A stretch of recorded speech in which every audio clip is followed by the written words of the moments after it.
The words slithered across the dining room in perfect Spanish, sharp and precise, meant to cut deep if only I could understand them. But they didn't know about my secret lessons, didn't realize I'd spent the last year learning their language. Every syllable landed like a dagger as I stood frozen in the hallway, wine bottle clutched against my chest. "She can't be included in the will," Linda's voice carried through the crack in the door. "Mark's mansion belongs in Spanish blood. We need to make sure she never finds out about the inheritance clause." "David won't like it," Ethan replied, his usual jovial tone replaced by something colder. "He actually loves the girl. My son will understand once we explain. Family legacy matters more than some American wife he barely knows. I'm Nora, and until 30 seconds ago, I thought I was finally breaking through with my mother-in-law. 12 months of perfect smiles, helping with family events, learning their language in secret to surprise them all. Now the crystal wine bottle felt like it might shatter in my trembling grip. "The lawyer said we need to act fast," Linda continued, "before Mark changes his mind about the property distribution. That old fool's getting sentimental about Nora's dedication to the family." Her laugh was bitter coffee and broken glass. I forced myself to breathe slowly, to keep my heels from clicking on the hardwood as I backed away. The dining room door remained cracked open, spilling warm light and cold truths into the darkened hallway. Voices continued their plotting, but blood rushed too loudly in my ears to make out the words. My back hit the kitchen island. I set the wine down before I could drop it, gripping the counter's edge until my knuckles went white. David's face flashed in my mind, his warm brown eyes, the way he'd kissed me this morning before heading to work. Did he know? Was my husband part of this scheme to cut me out of his uncle's will? "Nora, everything okay in here?" I spun around to find Rachel, David's sister, watching me with concern. She held an empty serving dish, clearly on her way to the kitchen for seconds. How long had she been standing there? "Fine," I managed, proud of how steady my voice sounded. "Just getting more wine for dinner." I grabbed the bottle again, plastering on the smile I'd perfected over months of family gatherings. Rachel's eyes narrowed slightly. "You look pale, did you hear?" "We need that wine!" Linda's voice boomed as she swept into the kitchen, Ethan close behind. Her face showed no trace of the venom I'd heard moments ago. "Everyone's glasses are getting low, dear. What's taking so long?" I lifted the bottle, letting the crystal catch the light. "Just admiring Uncle Mark's excellent taste. He always brings the best vintages to family dinner." Linda's smile flickered for just a moment. "Yes, well, Mark has always been generous when it suits him." She plucked the wine from my hands and gestured toward the dining room. "Shall we?" I followed her back to the table where David sat discussing business with Uncle Mark. My husband's face lit up when I took my seat beside him, his hand finding mine under the table. The touch that usually brought comfort now raised questions that burned in my throat. How much did he know? How long had they been planning this? And most importantly, what was I going to do about it? I watched Linda pour the wine with practiced grace, her rings catching the light as she moved around the table. She taught me that proper Spanish families always serve their guests first, one of many lessons in her endless crusade to mold me into her vision of a suitable daughter-in-law. Now I understood. I was never meant to fit in. I was meant to be managed, contained, and ultimately excluded. I raised my glass when Mark proposed a toast to family and smiled as the others echoed the sentiment. But beneath the table, my free hand curled into a fist. They wanted to play games with inheritance and blood? Fine.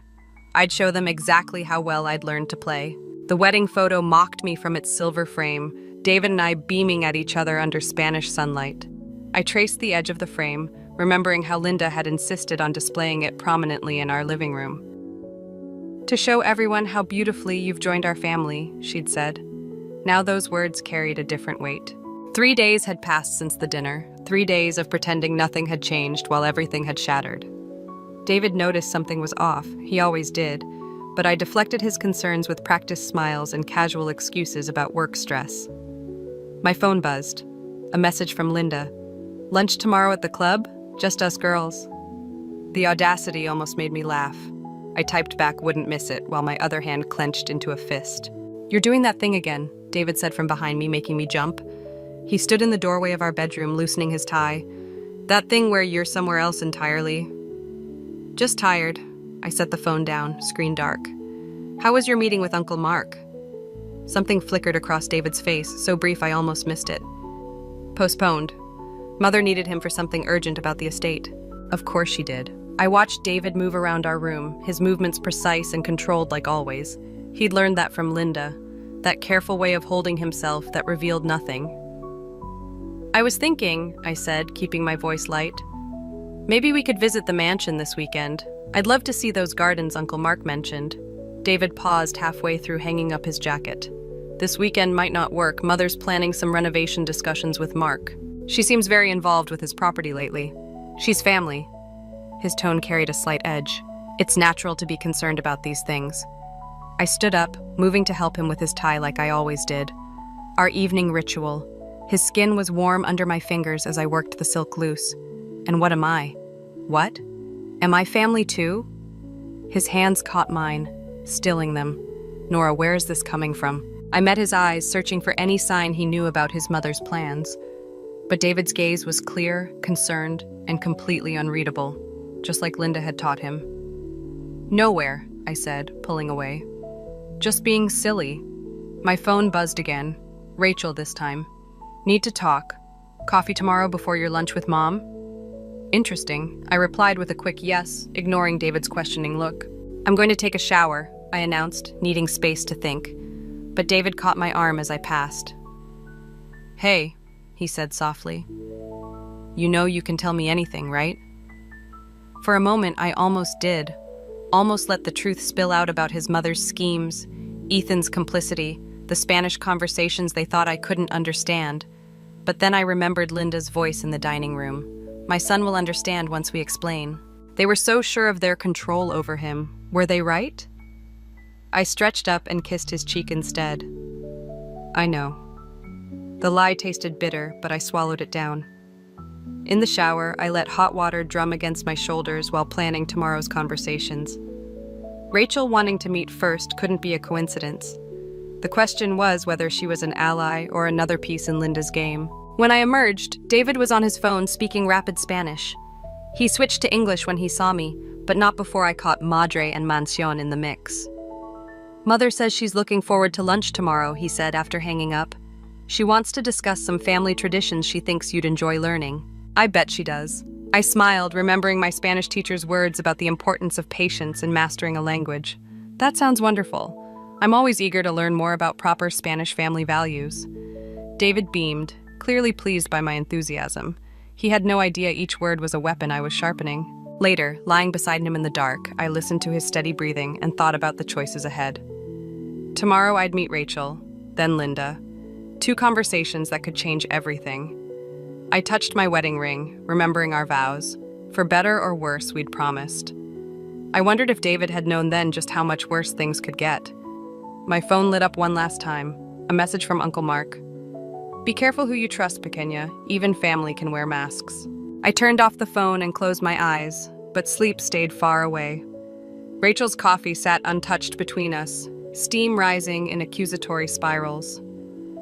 They've been planning this for months, she said, sliding her phone across the cafe table. Look at the timestamp on these messages. My hands didn't shake as I scrolled through the WhatsApp conversation between Linda and Ethan.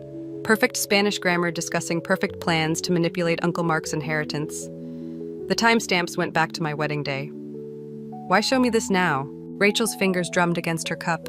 Because yesterday, Mother asked me to be a witness for some legal documents about the mansion. She leaned forward, voice dropping. They're trying to prove Mark is mentally unfit to manage his estate.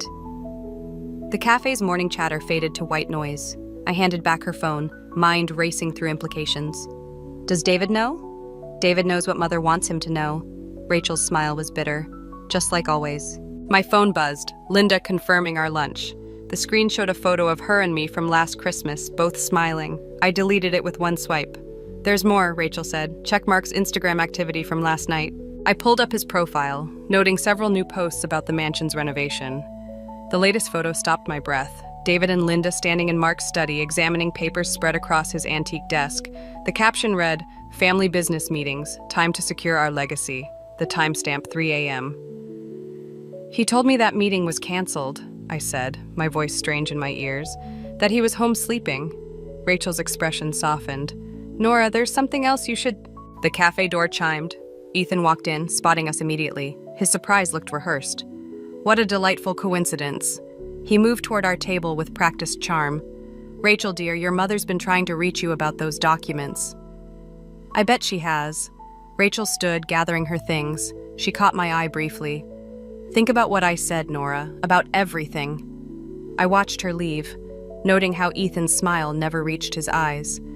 He took her vacant seat without asking. Lovely morning for coffee, he said in Spanish, testing me.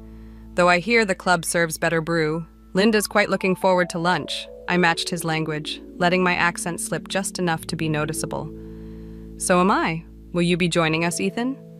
His pause was microscopic but telling. Unfortunately not. Business calls. He switched to English. Though I hear you and David might be interested in some property discussions soon, Linda mentioned, "How is the mansion renovation going?" I interrupted, watching his face. The Instagram photos look fascinating, especially the late-night meetings. Something calculated moved behind his eyes. Social media can be misleading. Pictures don't tell whole stories. No, I agreed, standing, but timestamps rarely lie. I left him sitting there, feeling his gaze follow me out.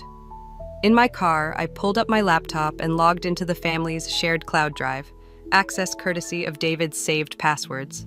Linda's meticulous filing system made it easy to find the legal documents, draft papers declaring Uncle Mark incompetent, witness statements ready for signatures, property transfer arrangements dated 3 months before my wedding. My phone buzzed again. David, Mother says you're meeting for lunch. Everything okay?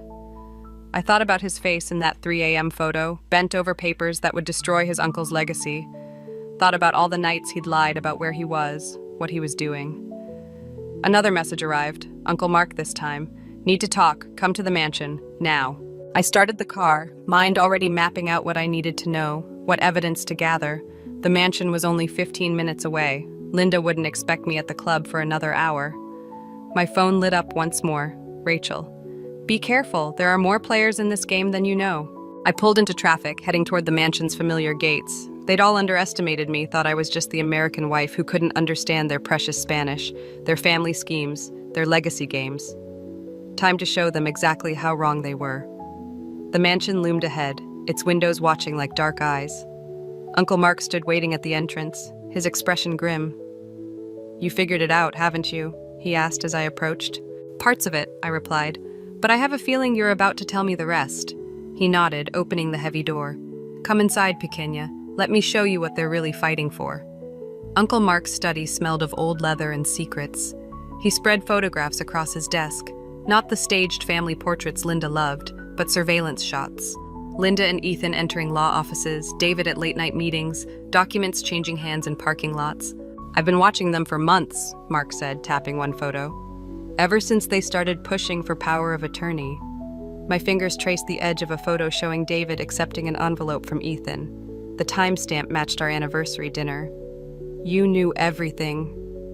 Not everything, Mark's voice carried an edge I'd never heard before, but enough to know they're after more than just the mansion. Sophie's text lit up my phone. Where are you? Linda's at the club, furious you missed lunch. I silenced the phone, focusing on the evidence before me. What else are they after?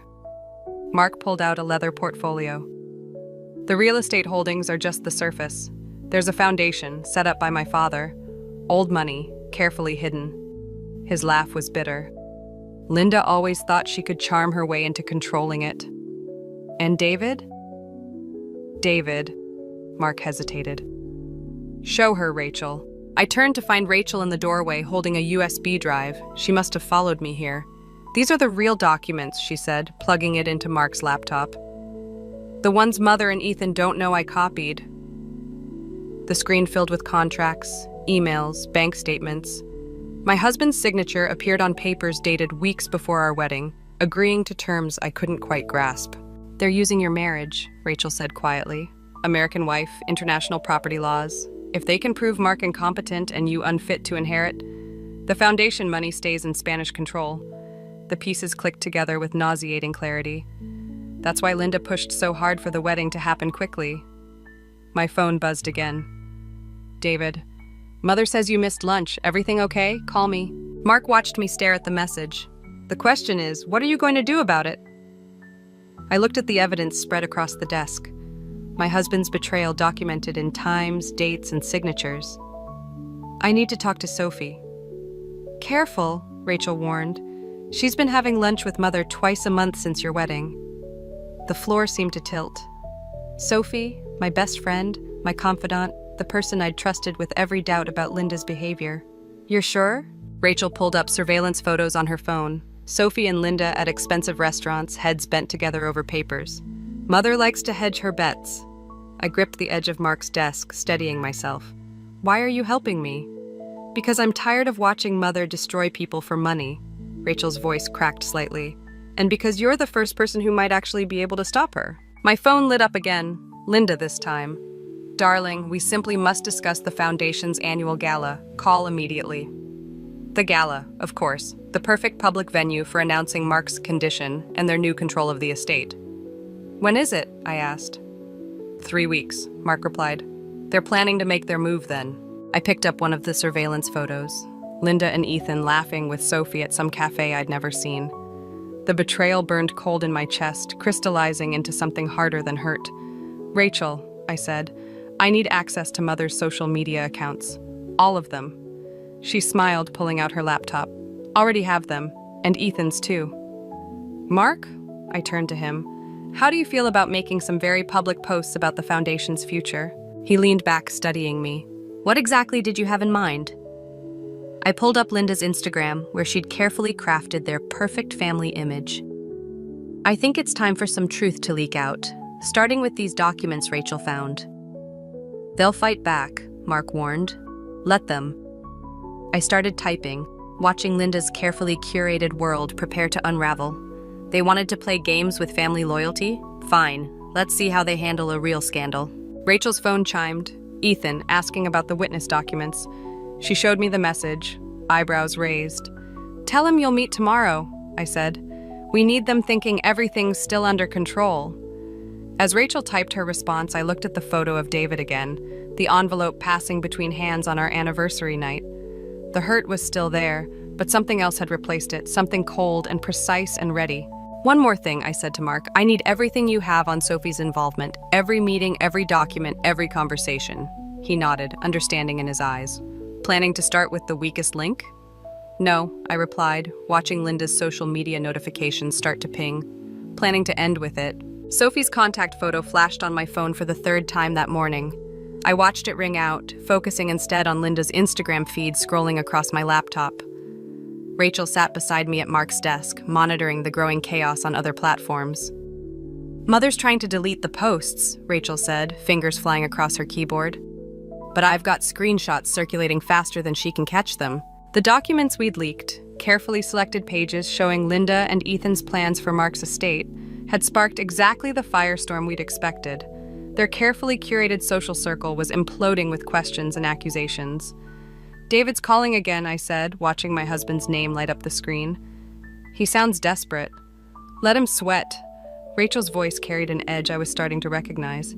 He made his choice when he signed those papers. My phone buzzed with a text from Sophie. Please talk to me, I can explain everything. Speaking of choices, Rachel nodded at the message. Ready for phase 2? I pulled up the surveillance photos of Sophie's secret meetings with Linda. Set up the lunch, make sure Linda knows nothing about it. Rachel typed quickly, then paused. Ethan's posting damage control, says the documents are fake, claims someone's trying to destroy the family's reputation. I smiled, remembering Linda's own words from that first dinner. Family legacy matters more than some American wife he barely knows. The mansion's doorbell chimed. Mark's voice carried from downstairs, followed by familiar footsteps. David. He's not supposed to be here, Rachel hissed, closing her laptop. Mother must have sent him. I stood, straightening my spine. Good, let's see what story they've given him to tell. David burst into the study, his usual composure shattered. What the hell is happening? Mother's hysterical, Ethan's threatening lawyers, and you're not answering your phone. Interesting priorities, I replied in Spanish, watching his face. Your mother's hysteria comes first? He flinched at my perfect accent. How long have you? Long enough. I gestured to the surveillance photos spread across Mark's desk. Want to explain that envelope from our anniversary night? Color drained from his face as he recognized the image. Nora, I can explain. Can you explain Sophie too? I pushed forward a photo of him meeting my best friend and his mother at a restaurant I'd never seen. Or should I ask her at lunch tomorrow? You don't understand. He stepped closer, reaching for me. Mother said it was to protect the family's interests. The family? I laughed, the sound sharp enough to make him step back. You mean the family that's been planning to declare your uncle mentally unfit? The family that used our marriage as a legal shield for fraud? Rachel moved to stand beside me, her presence steady. David's eyes darted between us, realization dawning. Rachel, you're part of this? I'm part of stopping it, she corrected. Someone has to. My phone lit up again, Ethan this time. The message preview showed panic. Need to talk. Linda's losing control. The foundation board is asking questions. Perfect. Your mother's house of cards is falling, I told David, switching back to English. The question is, whose side will you choose when it collapses? There aren't sides, he protested. We're family. Family doesn't conspire to destroy each other. Mark's voice cut through the room as he entered. Your mother forgot that lesson long ago. David's face crumpled as Mark laid out more evidence. Years of manipulation, secret accounts, planned betrayals. Each revelation seemed to age him, stripping away the polished facade his mother had crafted. My phone buzzed continuously now. Sophie, Linda, Ethan, all desperate to contain what couldn't be contained. I thought of Linda's smug smile at that first dinner, thinking I couldn't understand their plots and plans. The foundation board meets tomorrow, Mark announced. They'll want answers about these documents. Mother will find a way to explain, David said weakly. She always does. Not this time. I pulled up Linda's social media accounts where her carefully constructed image was unraveling comment by comment. The truth doesn't need explanation. David stared at the screen, watching his mother's world collapse in real time. What do you want?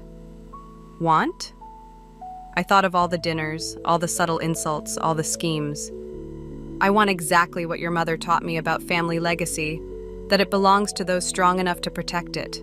His phone rang. Linda again. David looked at me, then at the evidence of his betrayal spread across the desk, and for the first time, I saw real fear in his eyes. The phone kept ringing as the sun set through Mark's study windows, casting long shadows across our fractured family portrait. The foundation boardroom felt like a tomb, all mahogany and money and dead silence. I sat across from Linda, watching her perfectly manicured nails tap against her water glass. Ethan flanked her left, David her right, a united front of familiar betrayal. These accusations are groundless, Linda's lawyer declared, spreading documents across the table. The supposed evidence has been doctored, clearly an attempt to destabilize the foundation's leadership. I didn't speak, just pulled up the surveillance photos on the boardroom's display screen. Linda with Sophie, David accepting envelopes, Ethan's secret meetings. The timestamp on each photo felt like another nail in their coffin. Circumstantial, Ethan snapped, but his voice wavered. The board members exchanged glances. These weren't Linda's usual sycophants. These were old money, old power, old secrets. Perhaps, the board chairman said, we should hear from Mark himself. The door opened, but instead of Mark, Sophie walked in. My stomach dropped. She wouldn't meet my eyes as she took her seat next to Linda's lawyer. Miss Chen has provided sworn testimony, the lawyer announced, about certain irregularities in how this evidence was obtained. The photos vanished from the screen, replaced by documents I'd never seen. Emails in my name, bank transfers. Carefully constructed proof that I'd orchestrated everything to steal control of the foundation. That's impossible, I started, but Sophie finally looked at me, her expression a perfect mask of regret.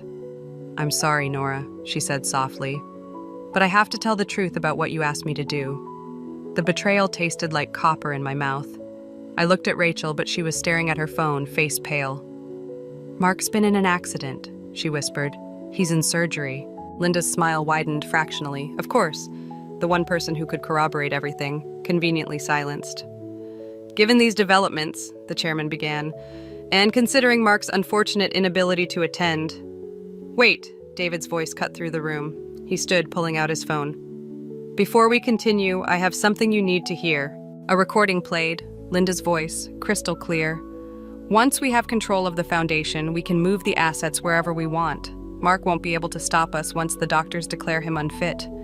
Linda's face went rigid. David, what are you doing?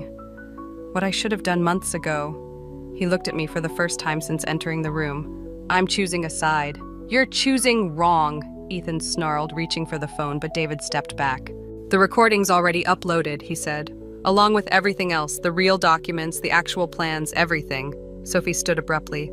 I need to amend my testimony. Sit down, Linda commanded, but Sophie moved toward me instead. I'm sorry, she whispered. They threatened my family's business, but David showed me proof they were lying about that too. The boardroom erupted into chaos. Linda's lawyer frantically checking his phone, board members whispering, Ethan trying to reach David's phone. Then Rachel's phone lit up again. Mark's out of surgery, she announced, and he's asking for the board chairman. Says he has video testimony recorded yesterday, in case anything happened to him. Linda's glass shattered in her grip, water spreading across the mahogany like blood. You really think you've won? She hissed at me in Spanish. You think these people will ever truly accept you? You're nothing but a foreign gold digger who got lucky. I leaned forward, matching her language perfectly. No, Linda, I'm the daughter-in-law you taught too well. The one who learned exactly how your family handles betrayal. The chairman's phone rang, Mark's doctor. As he answered, I watched Linda's carefully constructed world crumble in real time. Her lawyer gathering his things, board members stepping away, her own son standing firmly beside me. But something in her eyes made me pause. That familiar calculation, that hint of a deeper plan. Check on Mark, I told Rachel urgently. Now. As she rushed out, Linda's smile returned, razor thin and deadly. Family legacy matters more than anything, dear, and some legacies can't be stolen, only destroyed. My phone buzzed. Rachel again. Mark's gone. The nurse says someone tampered with his medication. Police are on their way. The foundation boardroom suddenly felt smaller, darker. Linda's smile grew as she stood, gathering her things with elegant precision. Such a tragedy, she said softly. I wonder who they'll blame. The sound of sirens grew in the distance as David grabbed my arm, urgency in his grip. We need to leave. Now. But Linda blocked the door, her victory absolute in the dying light of day. No, dear, I don't think anyone's going anywhere. The hospital corridor stretched endless and white as I ran, Rachel's footsteps echoing behind me. Mark's room number burned in my mind, 507. But when we reached it, 2 police officers blocked the door. Nobody enters, one said. This is a crime scene. Through the window, I could see medical staff working frantically around Mark's bed. The monitors showed flat lines where there should have been peaks. He's not dead. Rachel's voice cracked. The nurse said he was stable. My phone buzzed. David. Mother's gone, Ethan too. The board members are talking to the police. The elevator dinged. Linda emerged, her designer heels clicking against sterile tiles. She'd changed clothes. No trace of the boardroom confrontation remained. Officers, she called out, voice breaking perfectly. That's my brother-in-law, please, we need to be with him. Ma'am, we can't. Check his medical directive, she interrupted, producing documents. I'm his legal proxy. The officers examined the papers while Linda caught my eye, her smile razor thin. Such a tragedy, she said in Spanish. First the foundation scandal, now this. The stress must have been too much for him. The medication was tampered with, I replied in the same language. They'll trace it. Will they? The security cameras in this wing malfunctioned an hour ago. Such unreliable technology these days. Rachel's phone chimed. She grabbed my arm, showing me the screen. A live news alert about Mark's sudden collapse following accusations of mental instability. You're going to pin this on me, I realized. The disgruntled daughter-in-law, angry about being cut out of the will. Linda's smile widened fractionally. The evidence is quite compelling. Your fingerprints on his water glass, your recent hostile emails, your public threats about exposing family secrets. Officers, a detective approached, nodding to Linda. We need to ask Miss Walker some questions. Mrs. Castellanos, Linda corrected smoothly, though perhaps not for much longer, given the circumstances. The detective reached for my arm, but Rachel stepped between us. Wait, show them the video, Nora. Linda's composure cracked slightly. What video? I pulled out my phone, hands steady. Mark wasn't just recording testimony yesterday, he was recording you. The screen lit up with footage from Mark's study. Linda and Ethan discussing the foundation, the planned accident, everything, the timestamp less than 24 hours ago. That's inadmissible, Linda snapped. Illegally obtained. Not illegal when it's his house, his study, his security system. Rachel's voice carried down the corridor. And not the only copy. The elevator dinged again. David emerged with the board chairman and 2 more detectives. Mrs. Castellanos, one detective said, we need you to come with us. Linda's mask finally shattered. She lunged for my phone, but Rachel was faster, backing away with the device already streaming to the cloud. You think this changes anything? Linda hissed, switching to Spanish as the detectives approached. You'll never belong here. This family will never truly be yours. You're right, I replied, watching her perfect world crumble. I don't want to belong to your version of family anymore. A commotion erupted from Mark's room. The monitors had changed, peaks where there were flat lines before. He's stabilizing, a nurse called out. Whatever they gave him, the antidote worked. Linda went pale as Mark's eyes fluttered open. He turned his head slightly, gaze finding mine through the window. The real medical directive, Rachel whispered, pulling out another set of documents. The one Mother didn't forge. Mark made me his proxy last week. The detectives were reading Linda her rights now, but I barely heard them. Mark's hand moved weakly, beckoning me closer. The officers finally stepped aside, letting me enter. Did we get her? He asked, voice rough. Yes, I said, taking his hand. It's over. Not quite. He squeezed my fingers. There's still the matter of the will, the real one. Linda's protests echoed down the corridor as they led her away, her carefully constructed legacy dissolving with each step. David appeared in the doorway, looking lost. Nora, Later, I said, not ready for that conversation yet. Some betrayals needed time to heal. Mark's monitors beeped steadily now, each sound a reminder that sometimes family isn't what you're born into or marry into. It's what you choose to build from the ashes of what burns. The mansion's study looked different in morning light. Gone were the surveillance photos and damning documents, replaced by fresh flowers and the day's newspapers. Each headline told the same story. Linda and Ethan's arrest, the foundation scandal, Mark's miraculous recovery. I traced the edge of Mark's desk, remembering that first night I'd overheard their Spanish whispers about inheritance and legacy. The wood felt warmer now, less threatening. The board approved everything, Rachel said, entering with a stack of papers. The foundation's yours to manage, along with Mark's voting shares. And Linda? Refusing visitors, even David. Rachel set down a familiar silver frame, my wedding photo. He's outside, you know, says he'll wait as long as it takes. I picked up the frame, studying our frozen smiles. Some things can't be fixed with waiting. No, Mark's voice came from the doorway as he wheeled himself in, already fighting against doctor's orders to rest. But some things are worth rebuilding. He handed me an envelope, the real will, dated weeks before the dinner where everything began. My hands didn't shake as I opened it. I knew Linda would try something eventually, Mark said, but I needed to see who would stand up to her, who would fight not for money, but for what's right. The document was simple, direct. The mansion and foundation shares split between Rachel and me, with provisions for David contingent on choices he had yet to make. Sophie appeared in the doorway next, hesitant. The police need my final statement about Linda's threats. Tell them everything, I said, not looking up from the will. The whole truth this time. She lingered. Nora, I know why you did it, but knowing isn't the same as forgetting. She nodded, understanding the weight of what couldn't be undone, and left quietly. Rachel's phone buzzed. Ethan's lawyer, requesting a meeting. He's offering to testify against Mother in exchange for leniency. Let him, Mark said. The truth has its own momentum now. A soft knock drew our attention. David stood in the doorway, looking lost without his mother's influence shadowing him. The reporters want statements about the foundation's future. Tell them it's returning to its original mission, Mark answered, supporting education for immigrant families, starting with Spanish language programs. I felt David's eyes on me, remembering all those secret lessons I'd taken, preparing for a family that never intended to accept me. I should have chosen differently, David said quietly in Spanish. Should have been stronger. Yes, I replied in English. You should have. Rachel touched my arm. The detective's here with the last of Linda's papers from the safe deposit box. I gathered the will and wedding photo, ready to leave the study that had started everything. But David blocked the doorway.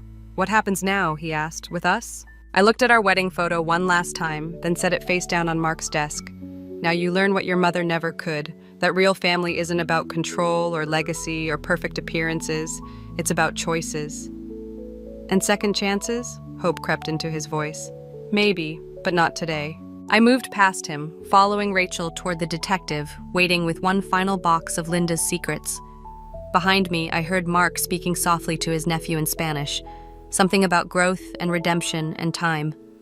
The morning sun streamed through the mansion's windows, casting long shadows that felt less like threats and more like possibilities. Linda had taught me everything about destroying family bonds, but she'd never understood how to build them. That would be my legacy now. Rachel fell into step beside me, already discussing foundation plans and renovation ideas. The detective waited patiently, another box of truth ready to be unpacked. Somewhere in the city, Linda sat in a cell, plotting or perhaps finally learning. And in my pocket, Mark's will carried not just inheritance, but choice, the power to shape whatever came next.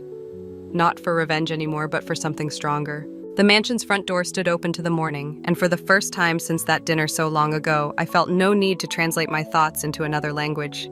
My truth was clear enough in any tongue. I stepped into the light, ready to build something new from all that had burned away.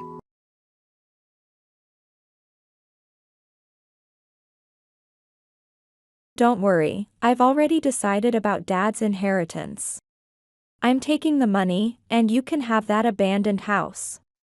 After our father passed away, my brother Paul arbitrarily distributed the inheritance. Moreover, my sister-in-law also taunted me with a full-faced grin. You should be thankful even for a haunted house.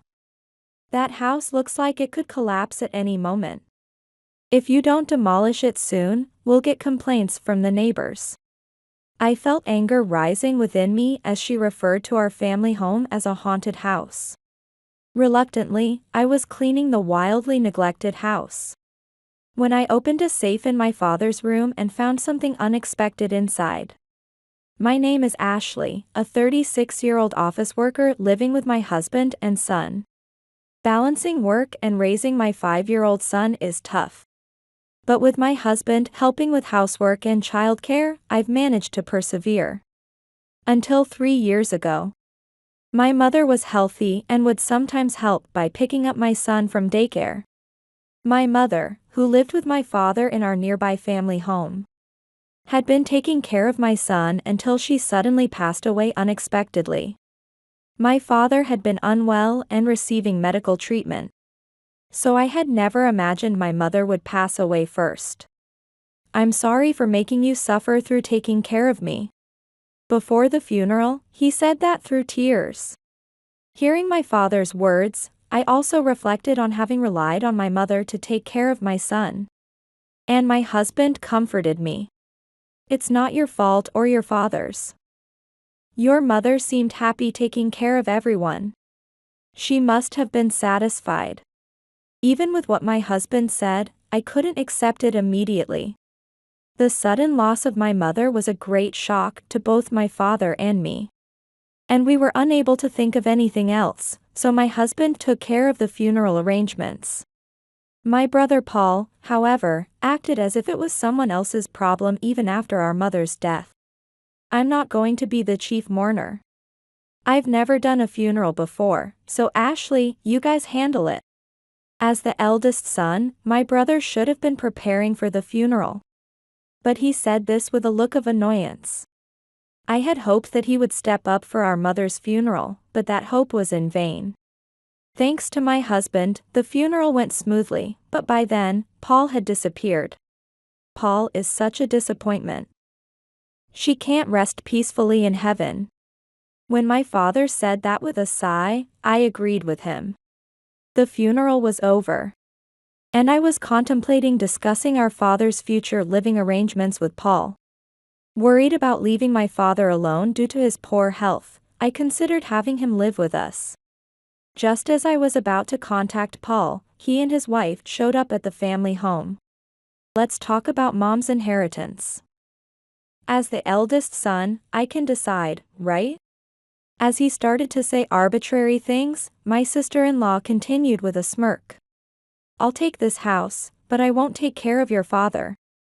I was furious that my sister-in-law, who hadn't even shown up for the funeral, was interfering in the inheritance. You didn't even attend the funeral. You must have been very busy, huh? Even as I spoke sarcastically, she pretended not to hear. The atmosphere turned tense as Paul and his wife appeared. And my father, with a look of dismay, said, "This house is in my name, so it's not part of the inheritance. Your mom's assets are just some savings, so let's distribute them as planned." I hadn't cared much about my mother's assets, but as he said, there were only a few savings. My brother and his wife, unable to believe his words, searched around the family home. What's inside this safe? There might be gold bars. Pointing at the old safe in my father's room, my brother yelled. The safe had been there since I was little, and I had never seen inside it. There's no key for that safe, so it can't be opened. Besides, who would put valuables in such a small safe? As he said, since the safe isn't that big, there's a risk that a thief could steal it along with everything inside. Despite Paul's quick resignation, my sister-in-law seemed curious about what was inside. If there's no key, why don't we just call a locksmith to open it? Even though it's small, it might contain something like a passbook. Hearing this, Paul seemed hesitant, but my father retorted in exasperation. You can hire a locksmith if you want, but you'll have to pay the fee yourselves. I believe it only contains some documents. Hearing that, it seemed like too much trouble for Paul and his wife. Just then, I remembered that my mother had given me a key when I was young. I wasn't sure if that was for this safe, but she had mentioned keeping that with me. Paul had never seen the safe opened and assumed it unlikely to contain valuables.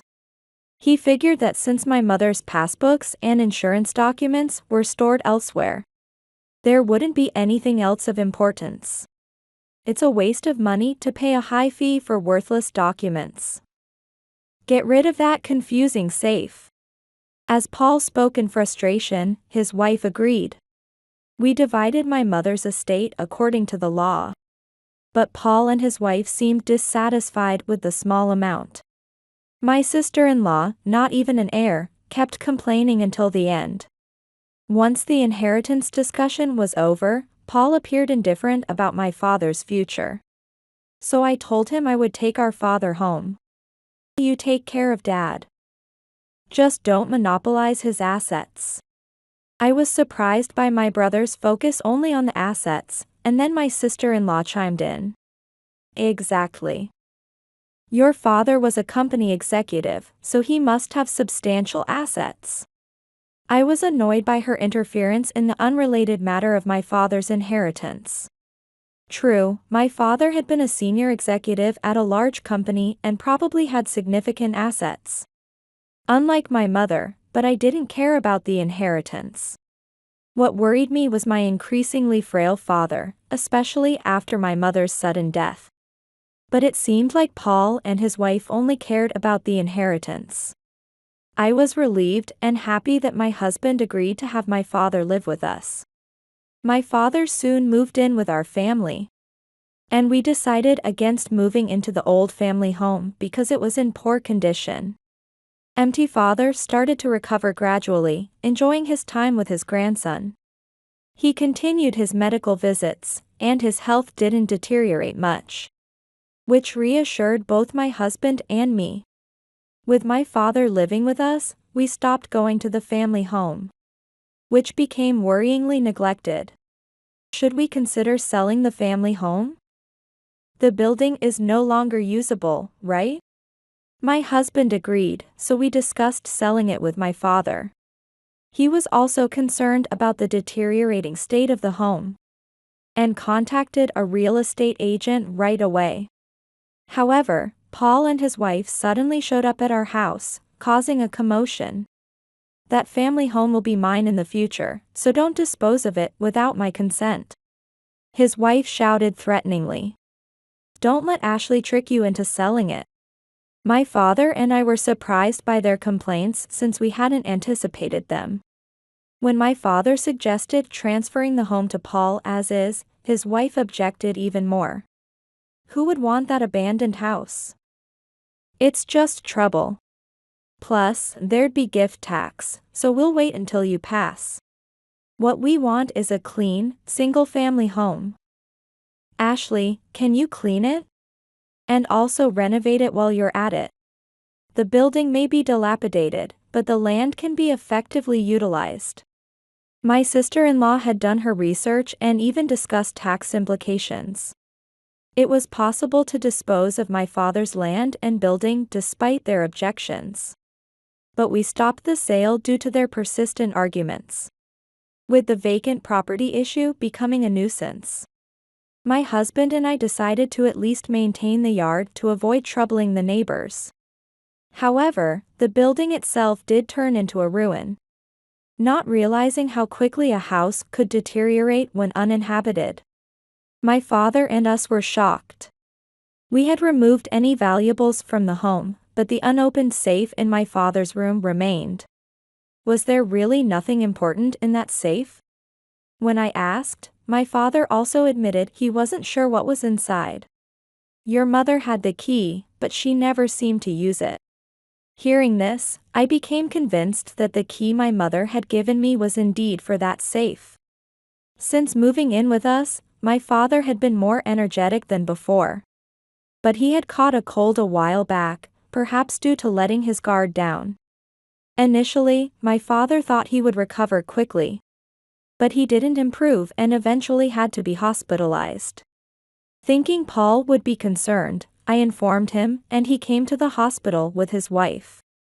Tell us about the inheritance while you're still conscious. Dad, you must have various assets besides the family home, right? As Paul abruptly started talking about the inheritance, I was about to object when his wife yelled at me. You and your family aren't secretly taking Dad's money, are you? Just because you live together doesn't mean you can cheat. Their focus on money rather than my father's health infuriated me. My father, still conscious, tried to calm them down, but they weren't really listening. Throughout their visits to the hospital, Paul and his wife kept checking how much wealth there was. So my father eventually gave up and disclosed details. Once they knew how much my father had, Paul and his wife were delighted and then stopped showing up. Angry at my brother's heartlessness, I overheard my father muttering, "When they're so happy about it, it becomes hard to tell the real story." When I questioned my father, he did not respond. After a while, my father's condition became critical. And when I contacted Paul, he said something appalling. Is Dad finally going to kick the bucket? I've got lots of preparations, so I'll leave the rest to you. His voice carried an unsettling cheerfulness. I was about to argue, but he abruptly ended the call. His attitude, seemingly waiting for our father to pass away, almost made me explode with anger. Regretting that I had informed Paul, I prayed for my father's recovery. But sadly, my prayers were not answered. I didn't want to talk to Paul, so I had my husband contact him instead. You can handle everything else. Dad said it's fine. I'm busy with the inheritance, so you guys take care of the funeral. Paul seemed cheerful when he talked to my husband. Normally calm, my husband was visibly upset and told me about it. I hadn't expected much from Paul and his wife since they hadn't been helpful during my mother's funeral. But it was hard to forgive their preoccupation with the inheritance. Thanks to my husband, we managed to carry out my father's funeral smoothly, and I was grateful. I expected Paul to start making noise about the inheritance. And sure enough, he showed up at our house. Don't worry, I've already decided about Dad's inheritance. I'm taking the money, and you can have that abandoned house. It's untouched, and we don't want that anyway. It seemed Paul had preemptively decided how to divide my father's estate. He probably didn't care about the land anymore. My sister-in-law, arriving with him, said with a full grin, "You should be thankful even for a haunted house. That house looks like it could collapse at any moment. You better demolish it quickly before we get complaints from the neighbors." I was annoyed by my sister-in-law's sarcasm, especially since she had opposed selling the house when my father suggested it, but now urging us to demolish it. It seemed like Paul and his wife were inheriting the cash and leaving me the burden of the dilapidated family home. Angry at their absence at the funeral and their arbitrary decision about the inheritance, I was trembling with anger. Seeing this, they left, looking pleased. Don't be too upset. An inheritance requires a formal division agreement. So it won't just happen the way your brother said. Comforted by my husband, I decided to clean up the family home with him. Regardless of who would inherit, it needed to be done. When we went there, the place was even more run down than we expected. Is that safe in your father's room still unopened? Curious about the contents, I had brought the key my mother had given me long ago. With a nervous heart, I inserted the key, and with a loud noise, the safe opened. It was this key after all. Opening the door, we found only documents inside, leaving both my husband and me slightly disappointed. Imagine if there had been gold bars in here. Your brother and his wife would start another uproar. While my husband chuckled and looked through the documents, his expression suddenly turned serious. Noticing his change, I also looked at the documents and couldn't help but exclaim. I had never heard such a thing from my parents. I wonder if Paul even knows about this. Although my husband was initially shaken, he quickly smiled.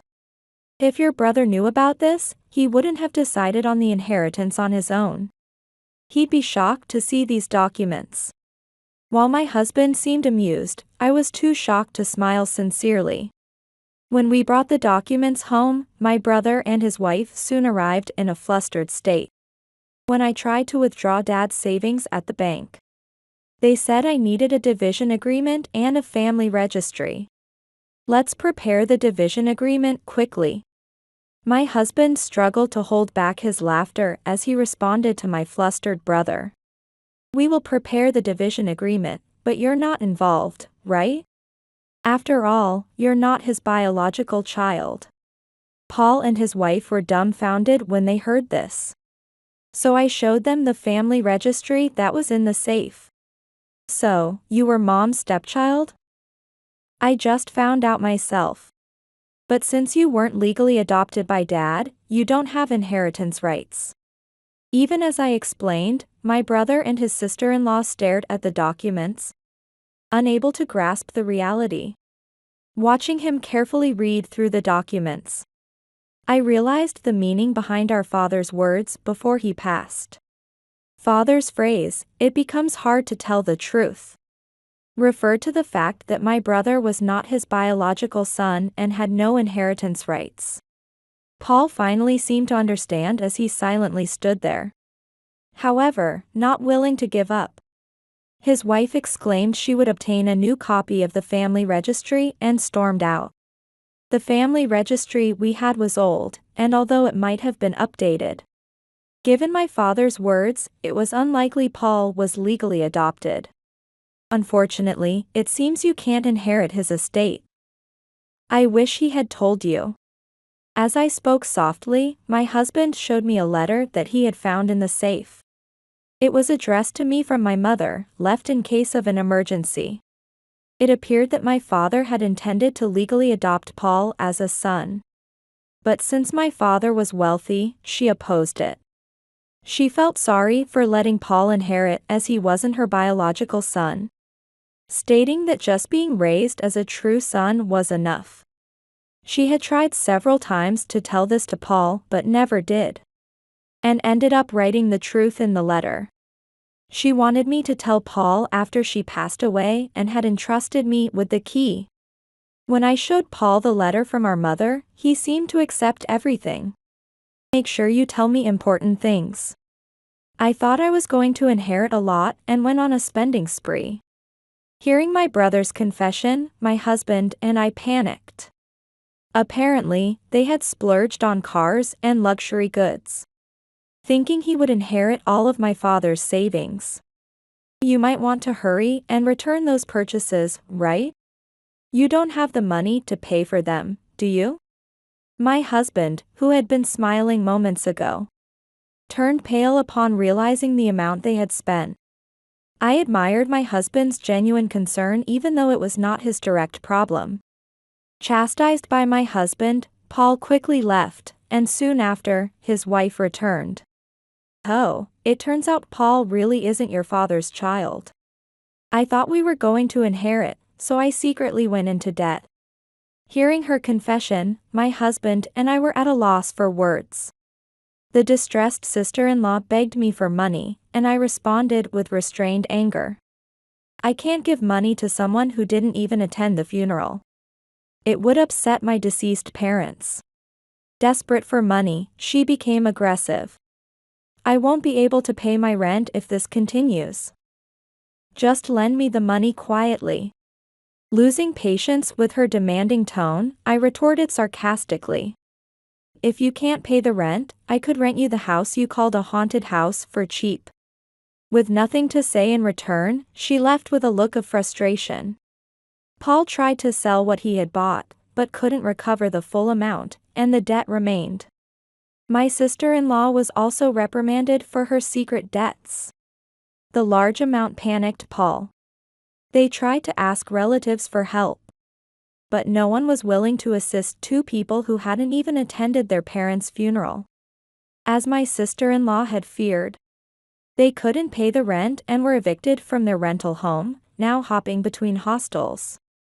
Surprisingly, despite their strained relationship, they hadn't divorced. No matter how hard they tried, the debt never seemed to decrease due to interest. Meanwhile, using the inheritance, I renovated our derelict family home and we started living there. Initially, I had considered selling it, but memories of my parents made me want to keep it. Our new home was much larger than the previous one, and our son enjoyed running around happily. My husband was also pleased with the move to a homeowner from a renter. And we all felt the move was for the best. The money I inherited allowed us to renovate it like a new house. But I kept the safe with my mother's letter inside. Keeping the safe made it feel like my parents were still with us, lessening the loneliness.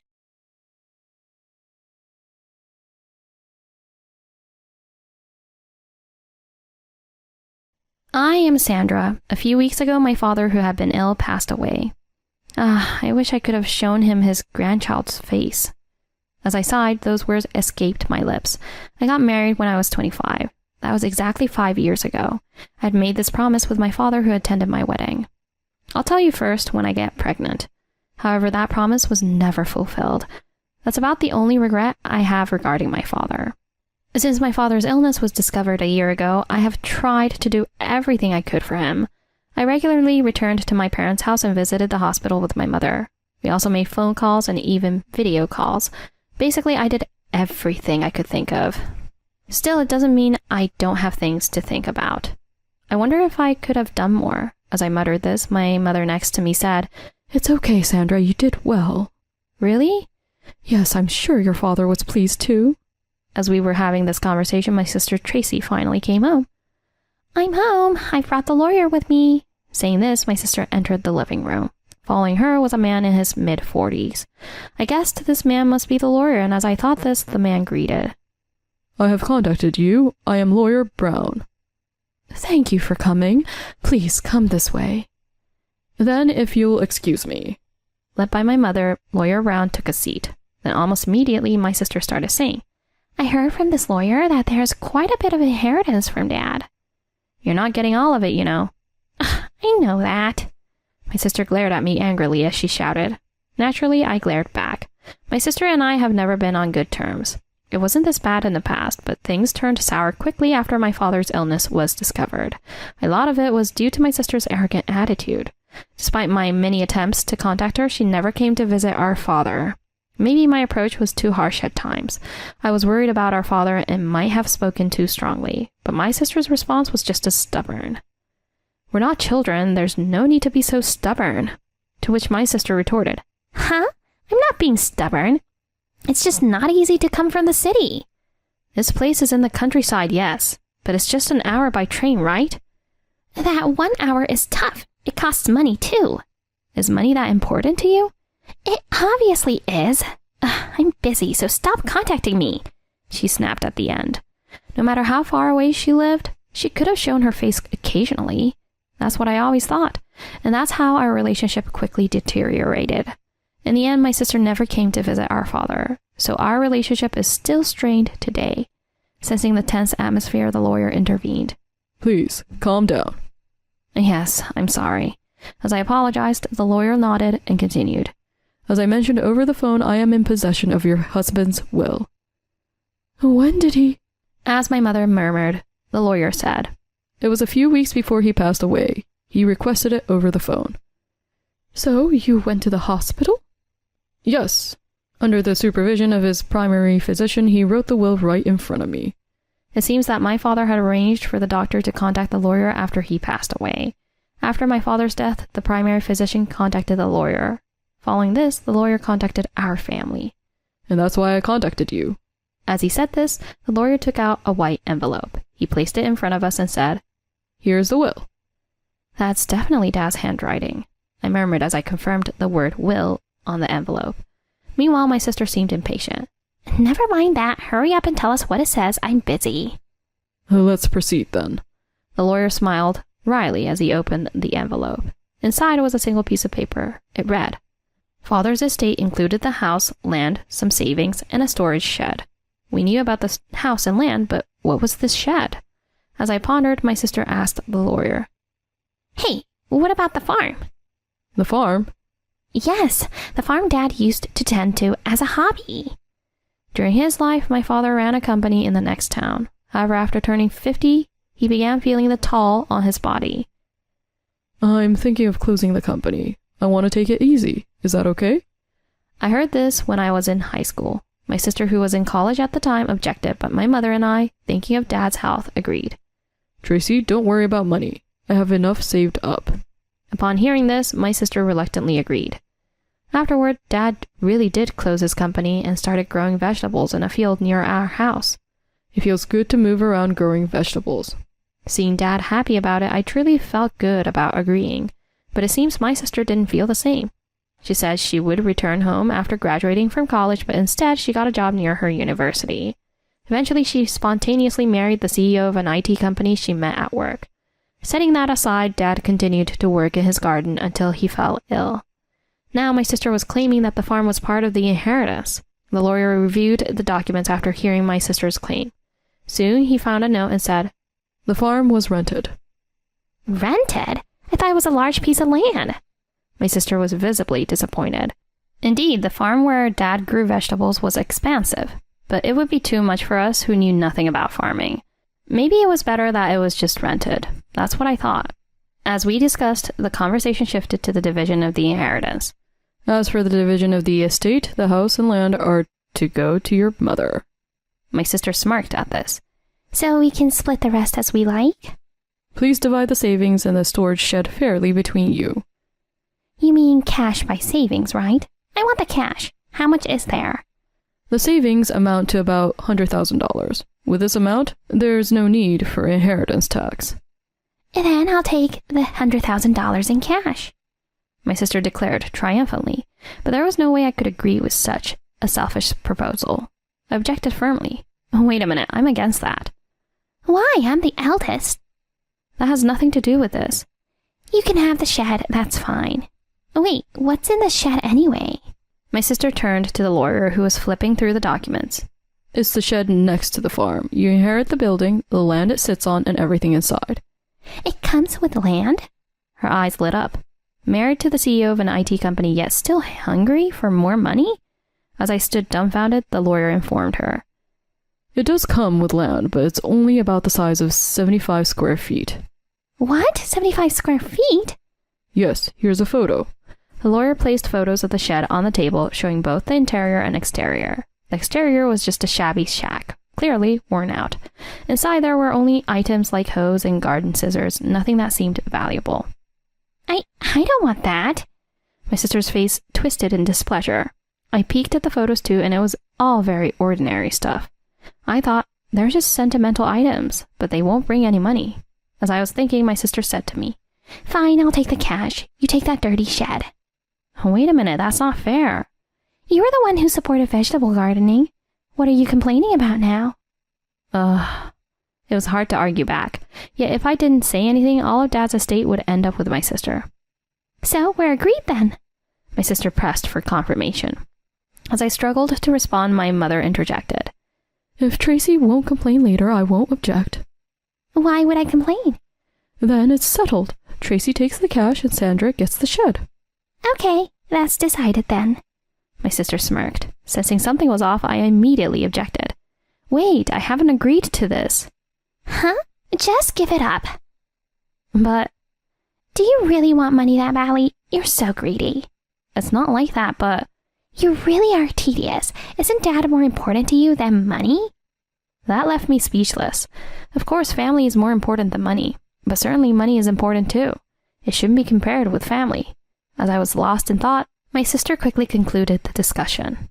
In the end, the division was decided. My mother received the house and land, and my sister received Dad's savings. All that was left for me was the dirty shed. Afterwards, my sister signed a document stating she would not complain about the inheritance division and left with a loud laugh. I, on the other hand, was full of dissatisfaction. I, voicing her frustrations to my mother, asked, Mom, why didn't you help me? Oh, I did help you. How? You just sided with Tracy. That's not true. I made sure you got the shed. Huh? I'm not happy about getting that old shed. Mother, smiling, suggested. You might find it surprisingly nice if you go there. I could only puff out my cheeks in response. The next day, I took the key I got from the lawyer and headed to the shed near the farm. It was just a few minutes' walk from the house, a rural road with no one else around. Eventually, I reached the farm that my father had rented. He had been hospitalized all year, so the farm was barren. I glanced at the empty farm as I unlocked the shed. Wow, the dust. The shed was quite dusty because it hadn't been cleaned. Still, I thought there might be some of my father's keepsakes inside, and began searching the shed. Nothing special here. It was just a dirty old shed. All I found were the tools my father used for gardening. They could be considered keepsakes, but they weren't anything significant. Maybe I should just take these things home for now. As I murmured this, I looked around the shed and noticed something. Huh? It seemed smaller inside than it looked from inside. Maybe it was just the dim light, but the shed felt a bit cramped. Is it just my imagination? Thinking this, I stepped outside, but the feeling of discrepancy persisted. After some thought, I decided to check around the back of the shed. The back was bordered by a forest of dense trees. Looking there, I was surprised to see a door on the back side as well. Huh? A back entrance too. Saying this, I had a sudden realization. From inside the shed, I saw only a wall. That meant there was only one entrance, but from the back side, there was clearly another door. What does this mean? I pondered.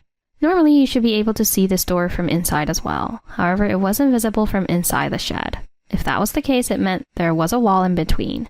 In other words, there was a space that could only be entered from the back. The moment I realized this, I got excited. I thought, this must be a surprise set up by Dad. My father always loved surprises. He used to surprise me on my birthdays as well. Flooded with such memories, I found myself in tears. I quickly went back inside the shed and began searching for the back door key. If it were my father, he surely would have hidden it somewhere in the shed. With something akin to certainty, I rummaged through the shed. After a while, I discovered 2 keys hidden in the handle of a shovel. Going back to the back side, I inserted one of them into the door.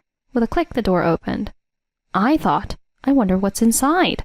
Inside was indeed a very narrow space. It was only a few dozen inches wide. There stood a large safe, all alone. This one? Of Dad's company? I recognized the safe. It was the one that had been in the corner of the president's office when I visited my father's company as a child. How nostalgic. I rushed to the safe, a tangible memory of my father. My heart swelled with emotion. This alone was worth a significant part of the inheritance, but knowing my father, this wouldn't be the end. There must be more surprises. As I murmured, I inserted the other key into the safe. With a slightly rusty sound, the safe opened. What? No way! The moment I saw the contents, I gasped. Inside was an unexpected inheritance. What should I do? Oh, right. I need to tell Mom. I locked the safe and hurried to where my mother was. After explaining the situation to her, I called my husband. With his help, we transported the safe to my parents' house. That's when I realized the contents of the safe were undoubtedly my father's. However, including the shed in my inheritance might mean I'd have to pay inheritance tax. I better get this checked out properly. The contents of the safe were clearly valuable at first glance. After some thought, I decided to consult Lawyer Brown. Inheritance tax, you say? In that case...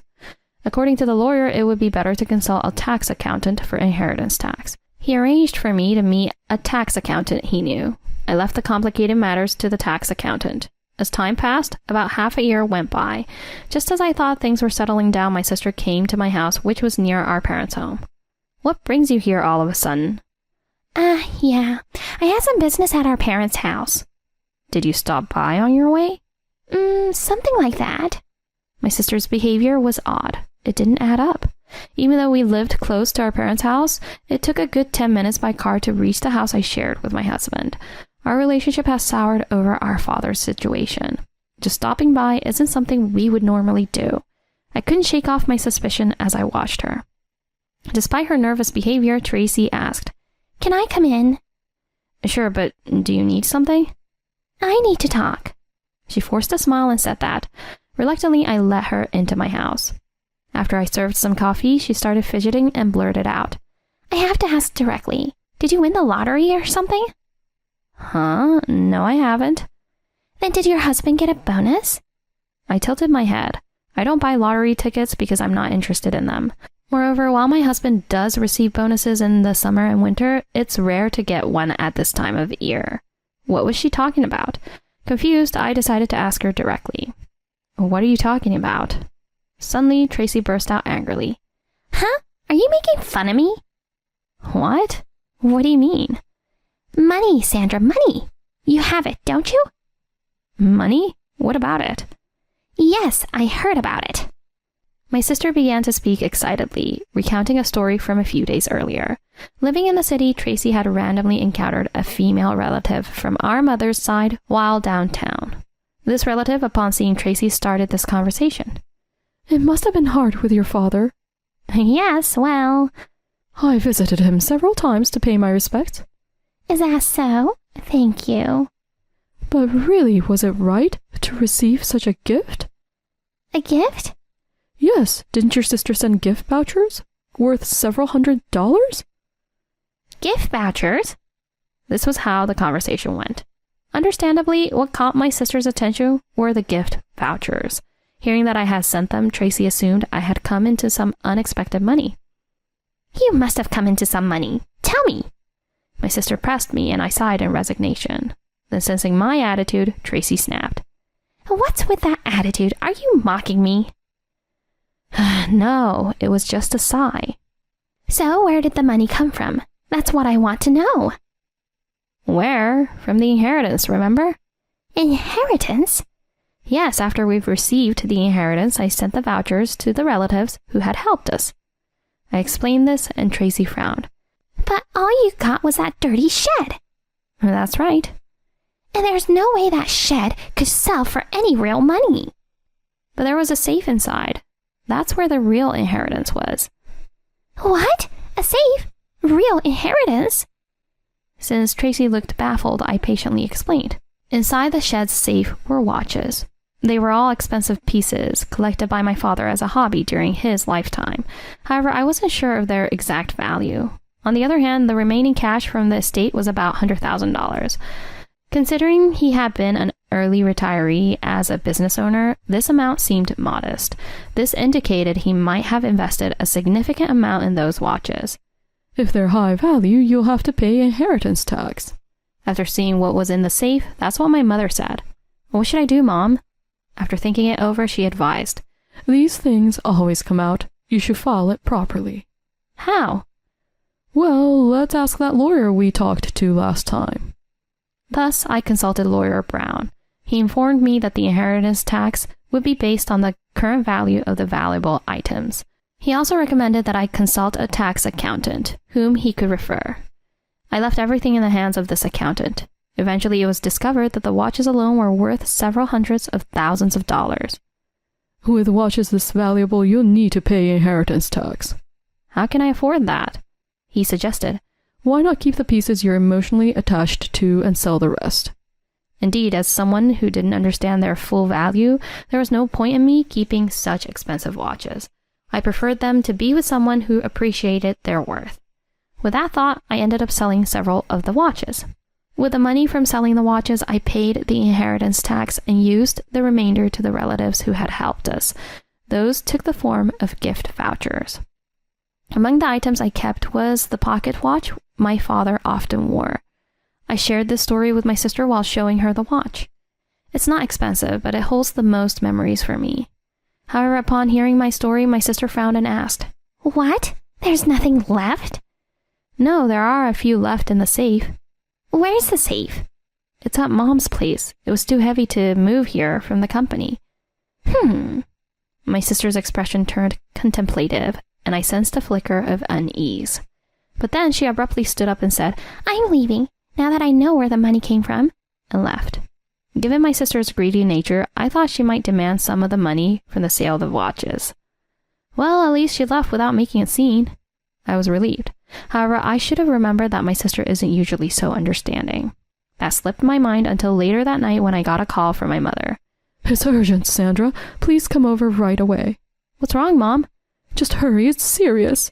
Panicked, I rushed over with my husband. As we neared the house, I noticed something unusual. The area around the house was illuminated in red. What's going on? It became clear as we got closer. Several police cars were stationed around the house. I made my way through the crowd of onlookers to speak with my mother. What happened, Mom? Oh, Sandra, you see. She explained that around 9 p.m., feeling tired, she had gone to bed early. Soon after, she was disturbed by strange noises, the sound of someone rummaging through things, thumping and bumping around. Mother thought, It must be a burglar. She thought it was a burglar. Being alone, she felt powerless and decided to flee through a window. As she looked back, she could see the beam of a flashlight moving inside the house. Convinced it was a burglar, she ran to the neighbor's house and exclaimed, Help! There's a burglar! The neighbor, hearing this, immediately came out. They noticed a flickering light where my mother pointed.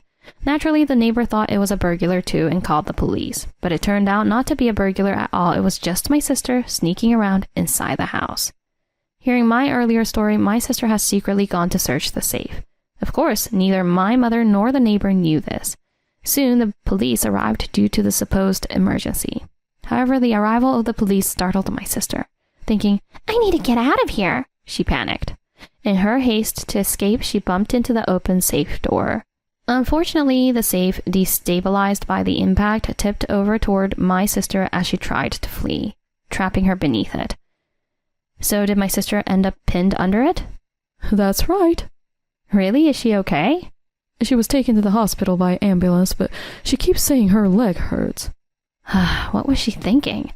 I was truly exasperated. Later, both my mother and I explained it to the police officers who arrived to help. Moreover, since my sister was injured, I reluctantly called her husband late at night, to which he exclaimed, What? She sneaked into her childhood home? Yes, that's what happened. What is she doing? She doesn't even do any housework. I'm really sorry about my sister. Never mind, I'm going to divorce her now. Divorce? Actually. According to her husband, my sister had accumulated a considerable amount of debt. It seems she had been spending lavishly on luxury items. This came to light during a severe argument they just had. The last thing my sister said before storming out was, I'll borrow from Mom and pay it back. Apparently, the $100,000 my sister received as inheritance had also been poured into paying off her debts. Still not enough, she came to me, hoping to demand more money, only to find out about the contents of the safe. It's no wonder her husband was furious. Eventually, with a fractured leg, my sister remained in the hospital where her husband approached her to initiate divorce proceedings. Naturally, she made a big fuss. I won't get divorced. Absolutely not. But it was too late. Her husband had an application of the divorce papers. Presented with the papers, she had no choice. Now my sister lies bewildered in her hospital bed. Next to her, there's a magazine with part-time job ads, likely planning to start working to pay off her debts. For me, that's preferable. As for me, after the commotion, I decided to move back home. Of course, I'm worried about my mother, but there's another reason. I'm pregnant.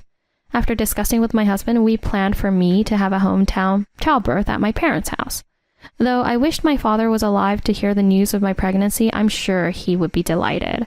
So now I'm looking forward to giving birth to a healthy baby.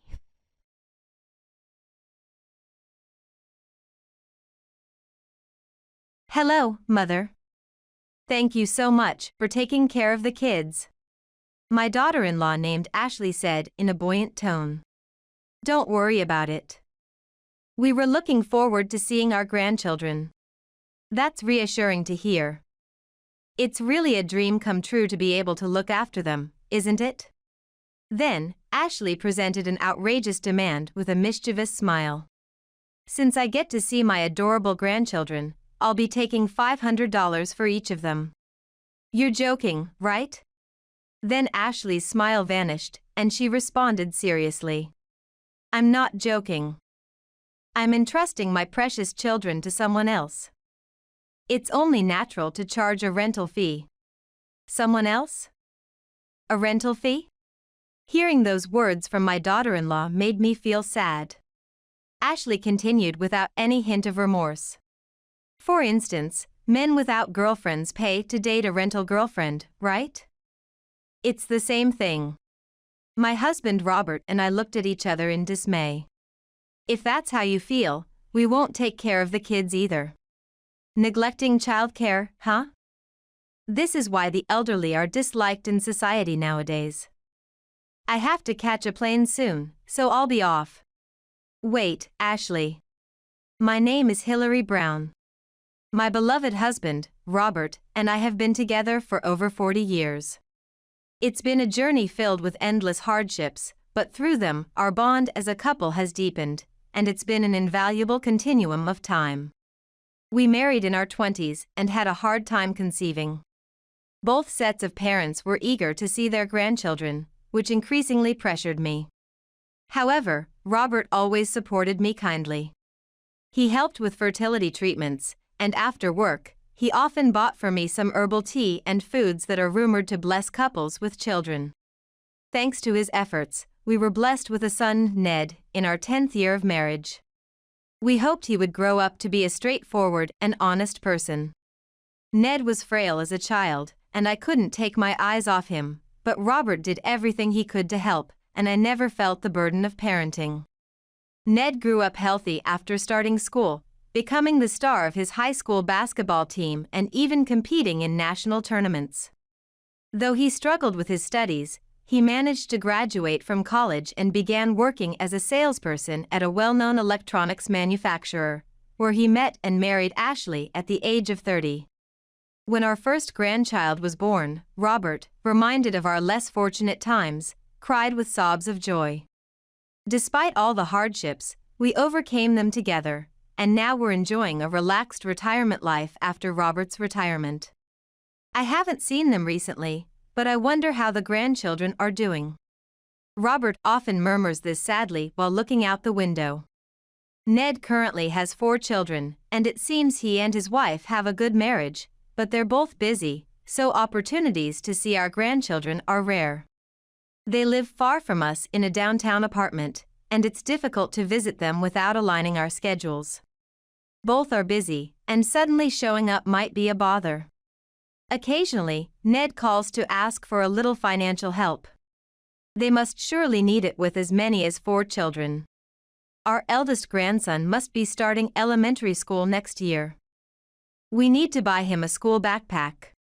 It would be nice if they could come for Easter or Christmas holidays. I wonder if they're too busy.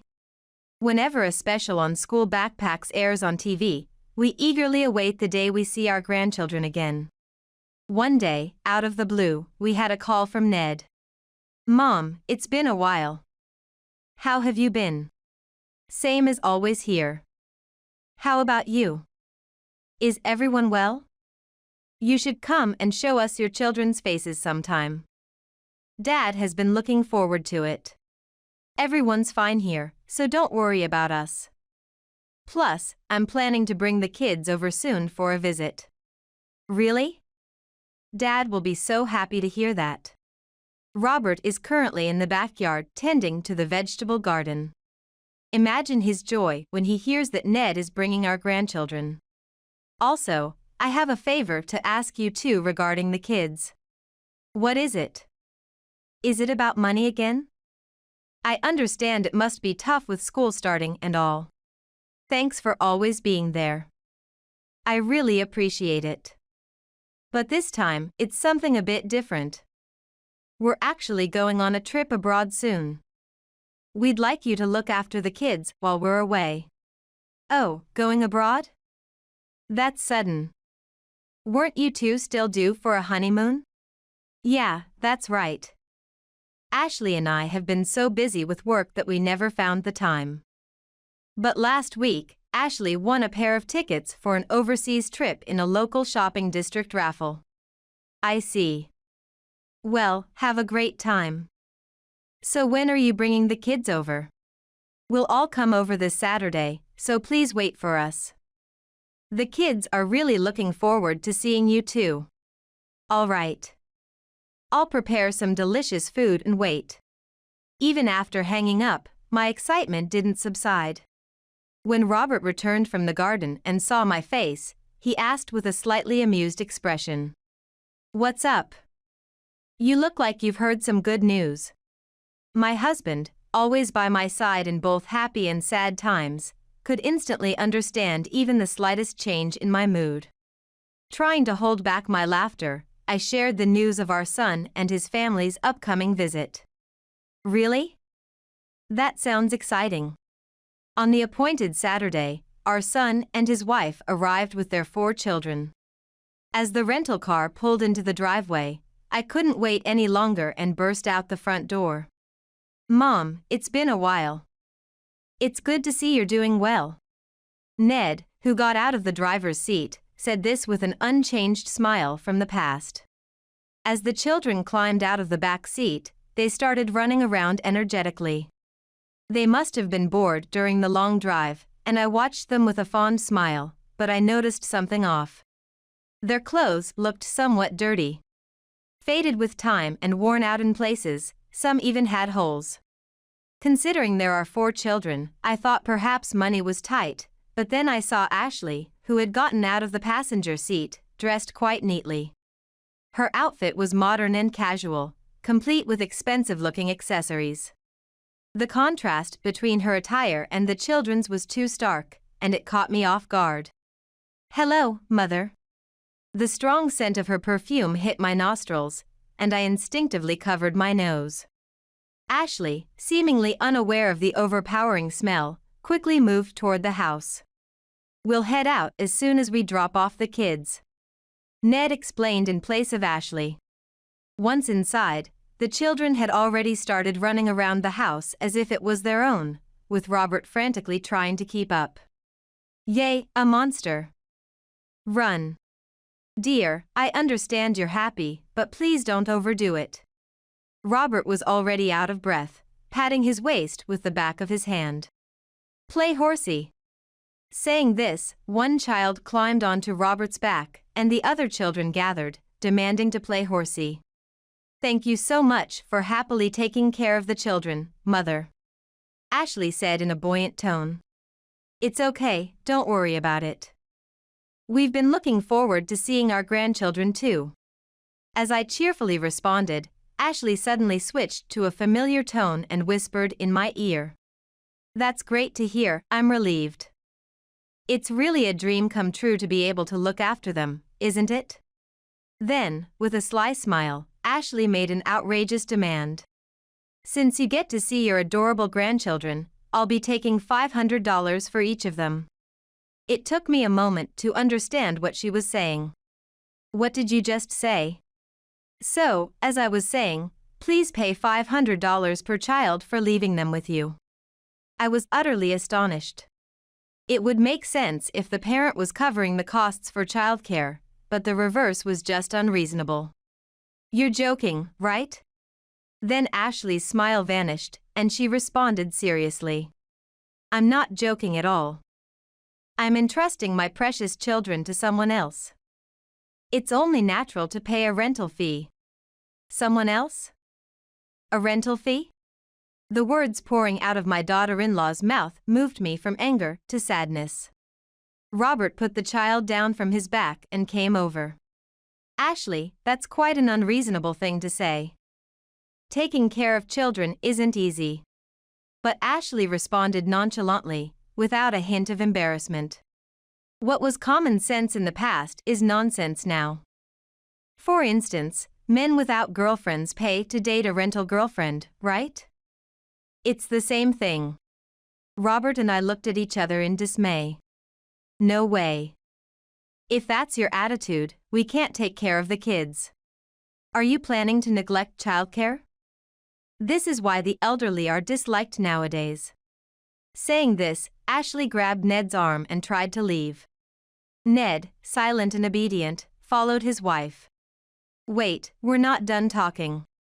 Robert tried to stop them, but Ashley didn't even look back. We have a plane to catch soon, so we must be going. Wait, Ashley. I suddenly realized something and hurriedly called out to Ashley. It looks like the luggage is still in the car. What are you planning to do about the children's clothes? Oh, you can buy those for them. We didn't prepare any change of clothes for the kids. She said this nonchalantly and got into the car. Please, Mother. Make sure you transfer $2,000 for all 4 kids to Ned's account by Monday. With that parting shot, my daughter-in-law and son drove off. What was she thinking, not even preparing clothes for her children? Since we couldn't let them keep wearing the same clothes, we decided to go shopping at a shopping mall far from our home. But I was worried whether the 4 children could stay calm at home while we were gone. I'm worried about leaving the kids at home alone. I wish someone could go buy clothes for them. I'll take their rough measurements and go buy them myself. That would be a big help. Just hang in there a little longer, can you stay still? Robert said sternly, and another child kicked at his leg. Take that, you villain. The child, seeing his sibling scolded, must have thought they were being attacked by a bad guy. How can we make them understand that grandparents are not the enemy? We could only sigh. Are you really okay on your own? Call me immediately if something happens. Saying that, Robert went into town. It would be a lie to say I wasn't anxious about looking after 4 mischievous children on my own as I've grown older. Just when I thought they were all quietly playing games in the room, one of them had somehow dashed outside. He ran around the field, wreaking havoc on the crops, and when he returned covered in mud, I felt so defeated that I ended up laughing instead of scolding. By chance, there was one set of pajamas left that Ned used to wear as a child, so I hurried to bathe him, but he resisted soaking in the bath and tried to escape the bathroom. Do you bathe every day? Since the children arrived, I had been constantly bothered by a smell. Not just their tattered clothes, but a body odor permeated the air as soon as they moved. When I took off their clothes, they were covered in grime, and I thought they hadn't bathed in days. Remembering Ashley's fashionable attire and strong perfume, I felt helpless. After struggling, I finally managed to finish the bath, but then the other children were nowhere to be found. Hearing the neighbor's dog barking loudly, I feared the worst and went outside, only to find the children throwing things at the dog. Stop that. You shouldn't be doing that. It's cruel. But it's really fun. Look, that dog is yelping. I told you to stop. What you're doing is very wrong. As I scolded them with all my might, the children became quietly subdued. Then one of them said something I had never expected. But Mom always does the same thing. We were just copying her. I was completely exhausted. Would I really be able to take care of them properly until my son and his wife returned? My worries only grew. Then Robert returned with many clothes he had bought for the children. Are you okay? You look pale, are you tired? I'll take care of the children, so you should rest, Hillary. But I can't just leave it all to you. The children, who had been scolded by me, had completely forgotten that and were energetically running around. Watching them, Robert sighed and said, Is it my turn now? I think so. That will be better. Continuing like this would not only deplete our strength, but it would also be bad for the children's education. Loving our grandchildren, I agreed with Robert's suggestion that we should help them become decent human beings, so we brought the children to a church deep in the mountains. It's been a while, Pastor. We're in your care again. Are these your grandchildren? They do bear a resemblance to Ned. To tell the truth, when Ned was going through a rebellious phase and not attending school, we had once entrusted him to this church. The children, unaware of the harsh training awaiting them, looked around with interest. On the first day of training, Despite it being past waking time, the children hardly woke up. Their internal clocks must have been disrupted by staying up late playing games all the time. A young seminarian came with a metal bell and rang it loudly over the children's heads, which was probably too noisy for them as they crawled out from under the blankets. They had never made a bed before, so I reluctantly showed them how at first. Look, you make a bed like this. You've seen your mom do it, right? One of the children shook his head. I've never seen Mom make a bed. Oh dear. So, has the blanket been left unfolded all this time? I was dismayed, but given the attitude of my daughter-in-law, I wasn't surprised. After waking up, all the lodgers gathered in the large hall to sit in meditation. The children, unable to stay in one place, soon stood up to go play somewhere, but were quickly brought back by the young seminarians. Reluctantly, they began to imitate the adults around them and closed their eyes. Some began to doze off midway, but when I tried to wake them, the pastor stopped me.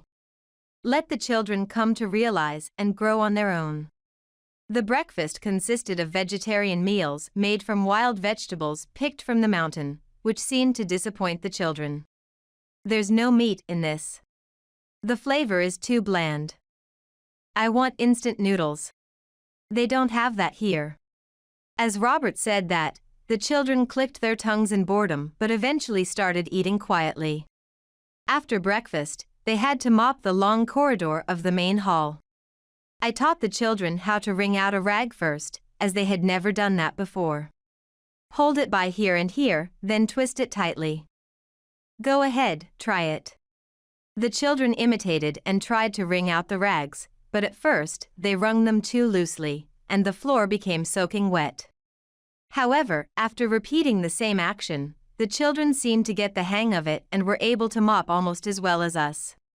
They also had to prepare their own dinner. Since there was no running water, they had to fetch water from a spring behind the church, and the children, working together, carried a full tank of water each day, sweating profusely. When they managed to carry it without spilling a single drop, the children showed smiles filled with a sense of achievement. After dinner, a sermon by the seminarian began. Tired from the unfamiliar hard labor from morning, the children initially dozed off, but after 3 days, they got used to the work and listened to the seminarian's sermon until the end. If you treat others with compassion, good things will come back to you many times over. The children listened intently to the seminarian's words. You must not cause pain or sorrow to the weak. You must not be selfish and inconvenience those around you. If those around you are happy, it will come back around, and you will be happy as well. By the end of the training, the children had remarkably stopped being selfish. Moreover, seeing me struggling with heavy bags, one of the grandchildren took the initiative and said, "Let me carry it, Grandma. You take it easy." Thus, the children's week-long church training in the mountains safely came to an end. As we descended the mountain, I noticed over 50 missed calls from Ned on my smartphone. Surely he and his wife were enjoying their trip abroad. Thinking this, I cheerfully called back, and it was Ashley who answered. What's going on there? I've been waiting and there's no payment. Ashley was ranting in a highly irritated tone over the phone. I hadn't been able to communicate because there was no cell service in the mountains, but I then remembered that before leaving for abroad, Ashley had demanded that I transfer $2,000 by Monday. Why are you so upset? Is there something troubling you? They had been insisting on money so much before departure, likely planning to enjoy their trip on our dime. It seems they were in trouble because that plan fell through. Don't joke with me. Transfer $2,000 today. Ashley maintained her commanding tone, and it made my blood boil. Is this how one should ask for favors? I have no intention of giving you even a single penny. Please enjoy your trip and don't forget to buy souvenirs for the children. You're kidding me. What you're doing is no different than theft. If you want to sue, go ahead. I don't think the police will move on such a matter, and you would be the one embarrassed. Listen, Ashley. I have no intention of supporting you any longer, and regarding the inheritance, I will make arrangements to pass it directly to the grandchildren. We're the ones looking after the children. Supporting us is also for the children. Hold on, Mom. What are you thinking? Ned, having taken the phone from Ashley, spoke in a panicked tone. This is a decision your father and I made together. We are tired of financially supporting you. From now on, you'll need to manage on your own. I spoke calmly to my flustered son. Don't be ridiculous. How can you say such cold things, you heartless monster? It seemed Ashley had taken back the phone. Once again, her condescending statements flowed. You always said how much you love the grandchildren. Supporting us is also for them.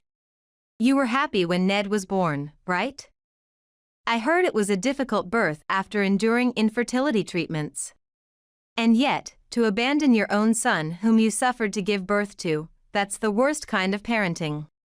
Remember, I'm repeating this. Supporting our family is for the sake of your adorable grandchildren. Let me speak. Robert, who had been silently listening, took over the phone. You sure talk a lot of nonsense. Are you even properly raising the children? Their clothes are tattered. You weren't even bathing them daily, were you? After being pointed out these issues, there was silence on the other end. It seemed they had no comeback to the painful truth. I took the phone back from Robert and spoke my mind to Ashley. Children grow up watching their parents. Their bodies might grow on their own, but a compassionate heart must be taught by parents. Mom, please. This isn't the time to be having this conversation. We really need the money right now. Stop depending on others forever, you're not children anymore. As I shouted over the phone, one of the grandchildren tugged at my sleeve. It's okay not to pay. With a dismayed expression and a sigh, he said that. Despite their youth, they seemed to understand something was wrong with their parents' attitude. I will always help the grandchildren if they are in trouble.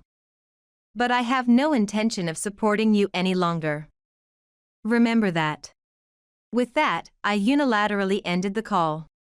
As I gently stroked the worried-looking grandchild's head, they smiled at me sweetly. Though they were supposed to be abroad for 2 weeks, my son and his wife returned earlier than planned. Apparently, having relied on parental support, they had squandered their funds, leaving their wallets nearly empty. It seemed they hadn't even managed to buy souvenirs. Both of them looked utterly exhausted as they came to pick up the children. I should never have left the kids. Ashley started complaining the moment she opened the door. I invited the two to sit on the living room sofa. As I said on the phone, "Are you really looking after the kids? Their clothes were tattered, and you hadn't bathed them. This is clearly neglect." Faced with my statement, both were at a loss for words and fell silent. For now, I handed the children over to them, but soon after, rumors reached us. There were complaints from neighbors about the children always wearing the same clothes and having a strong odor. Sometimes, child welfare services even visited my son's apartment. Eventually, rumors of neglect reached the executives at Ned's company. In light of recent social awareness, the company called Ned in for a verbal warning before it became a public issue. Later, as we told my son and his wife, we rewrote the will, including the inheritance of properties and other assets. We decided to leave 90% to the 4 grandchildren and the remaining 10% to my son and his wife. The 4 grandchildren, perhaps due to their rigorous church training, had become remarkably more temperate. They occasionally visited our house, greeting us properly, and after meals, they took the initiative to wash the dishes. Lately, they have been helping us with the gardening while enjoying it together. Eating fresh vegetables, the grandchildren discuss everything from school happenings to their future dreams with us. Apparently, they don't trust their parents enough to consult them about anything. Grandma, Grandpa, take us to the beach for summer vacation. As the grandchildren made their request with sparkling eyes, I couldn't help but smile warmly at their innocence.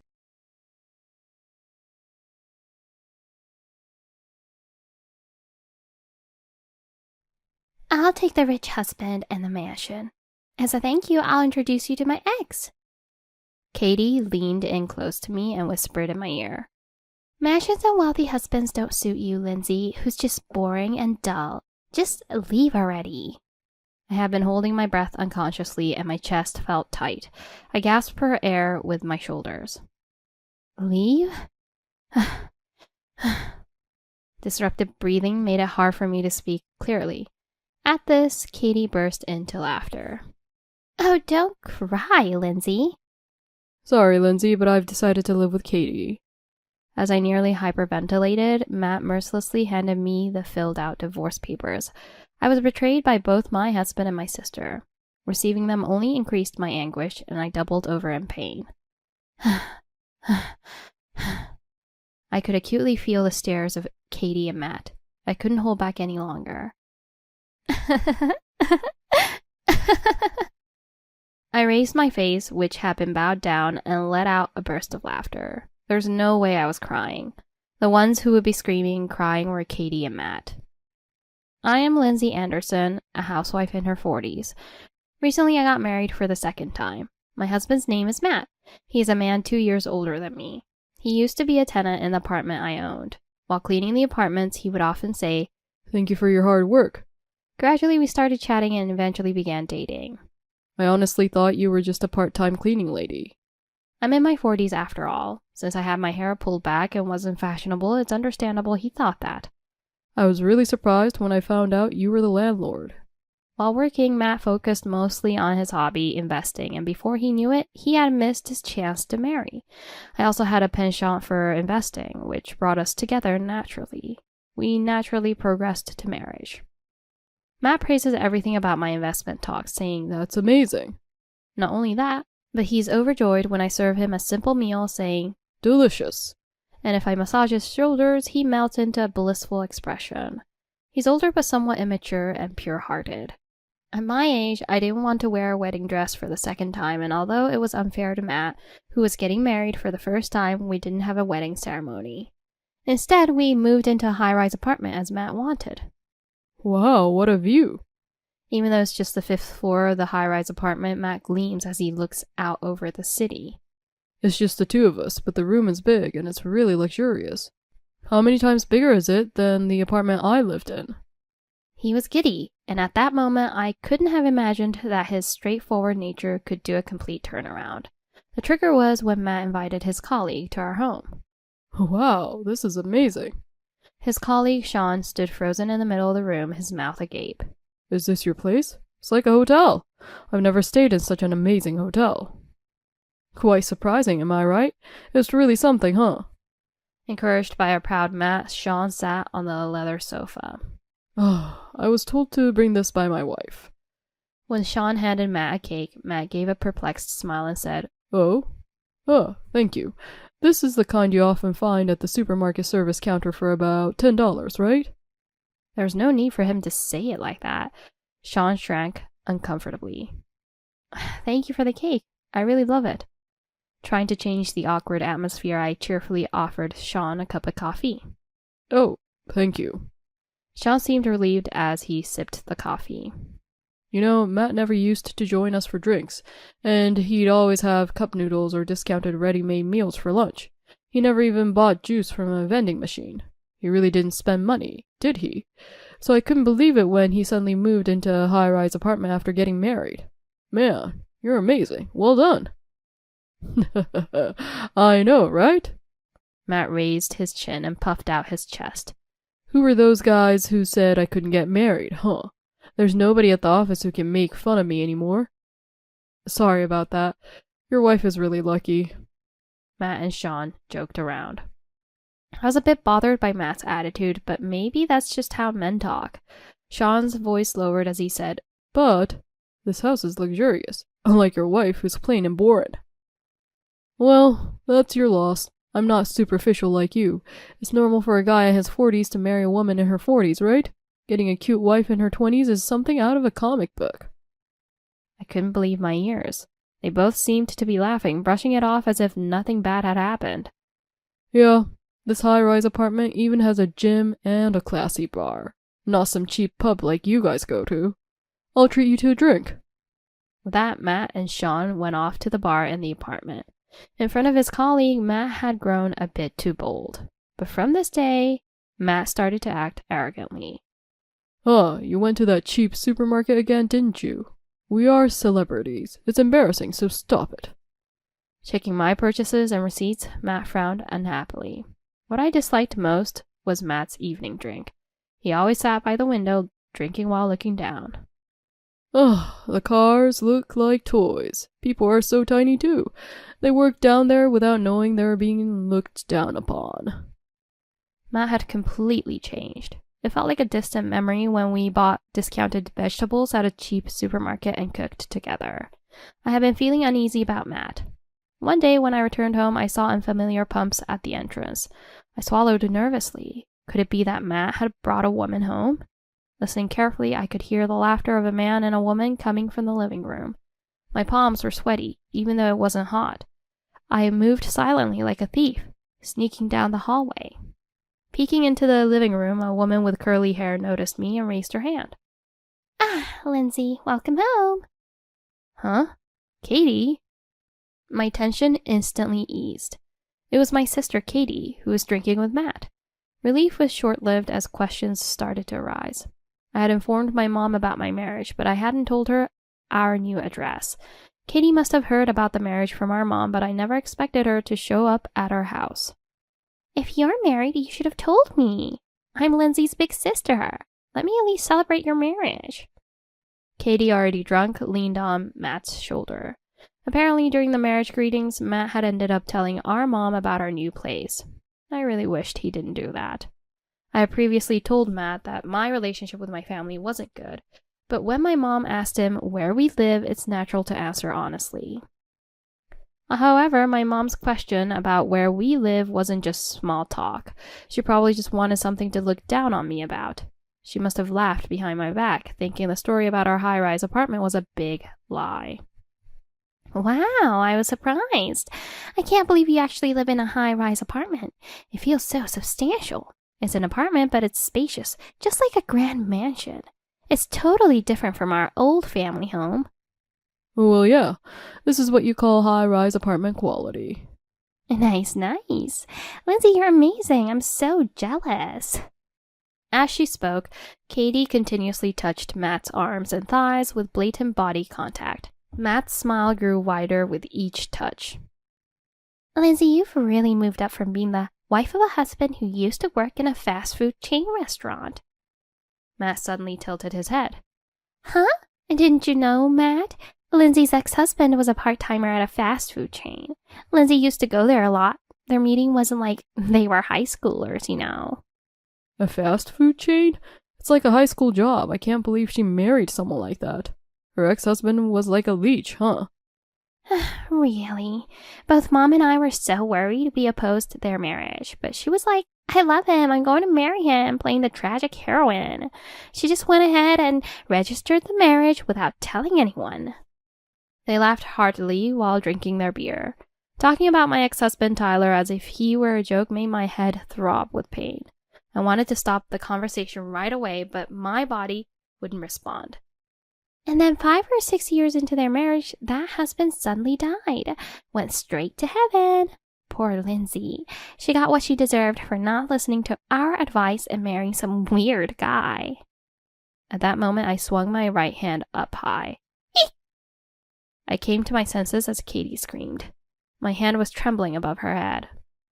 You're scary. Were you trying to hit me just now? Katie's eyes widened as she blinked slowly. Then, as if switching gears, she weakened and slumped into Matt's shoulder. I was so scared. A chill ran down my spine at Katie's clawing voice. Lindsay, what were you trying to do to your own family? Matt yelled at me and I clenched my trembling palm. Sorry, but my sister... Shut up. Are you making excuses after making your own sister cry? I thought you were a kind woman. I was mistaken. Katie, sobbing, showed her white teeth. Her excessively red, vulgar lips were definitely smiling. Matt gently stroked her stiffly curled hair. Unaware that she was laughing, he lovingly embraced her.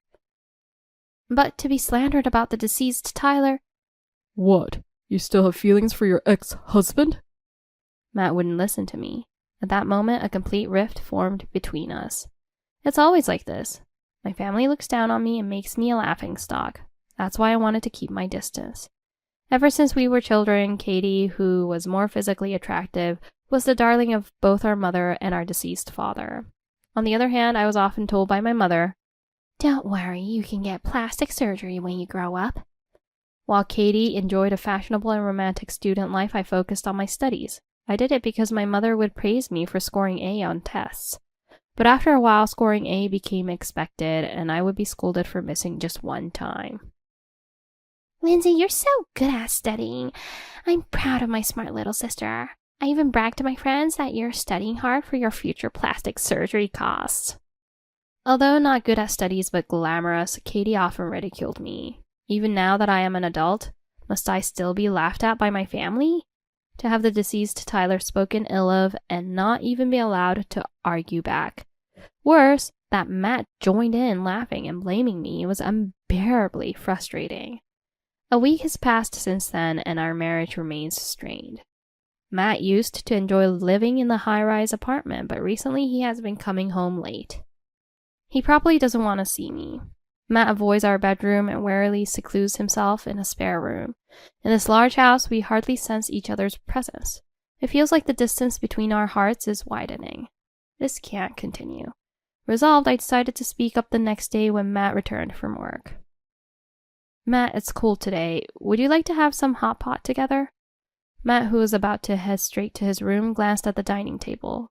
From the clay pot, warm steam rose, and the gentle aroma of broth spread.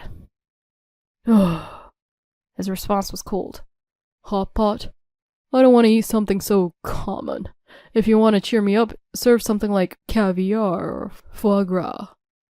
Though he had never even eaten those before, Matt shrugged in disbelief. Then he looked me up and down and sighed heavily again. Not you. I was mistaken. With those words, Matt disappeared into his room. Mistaken. I would soon come to understand the meaning of that word. "Welcome home."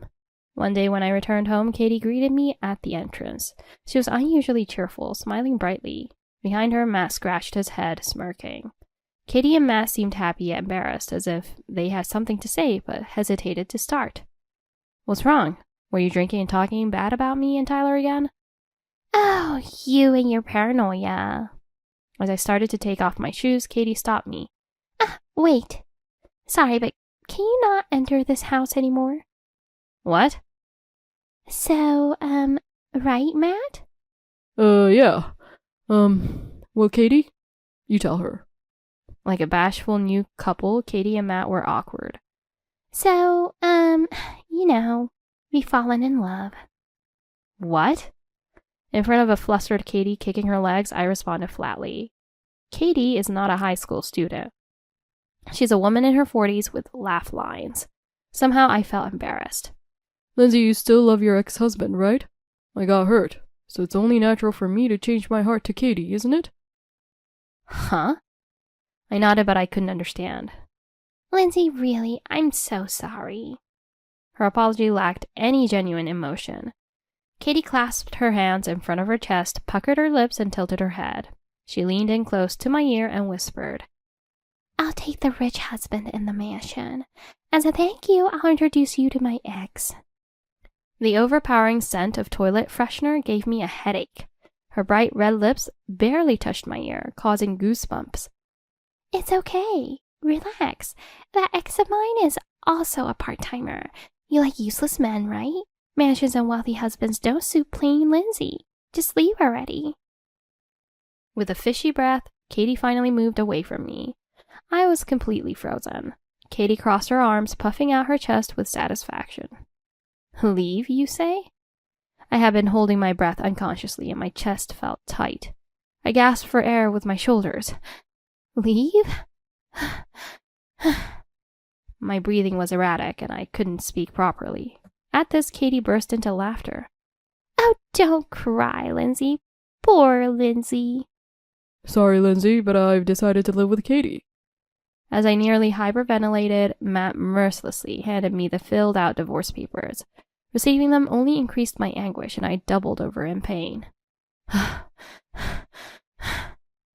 could acutely feel the stares of Katie and Matt. I couldn't hold back any longer.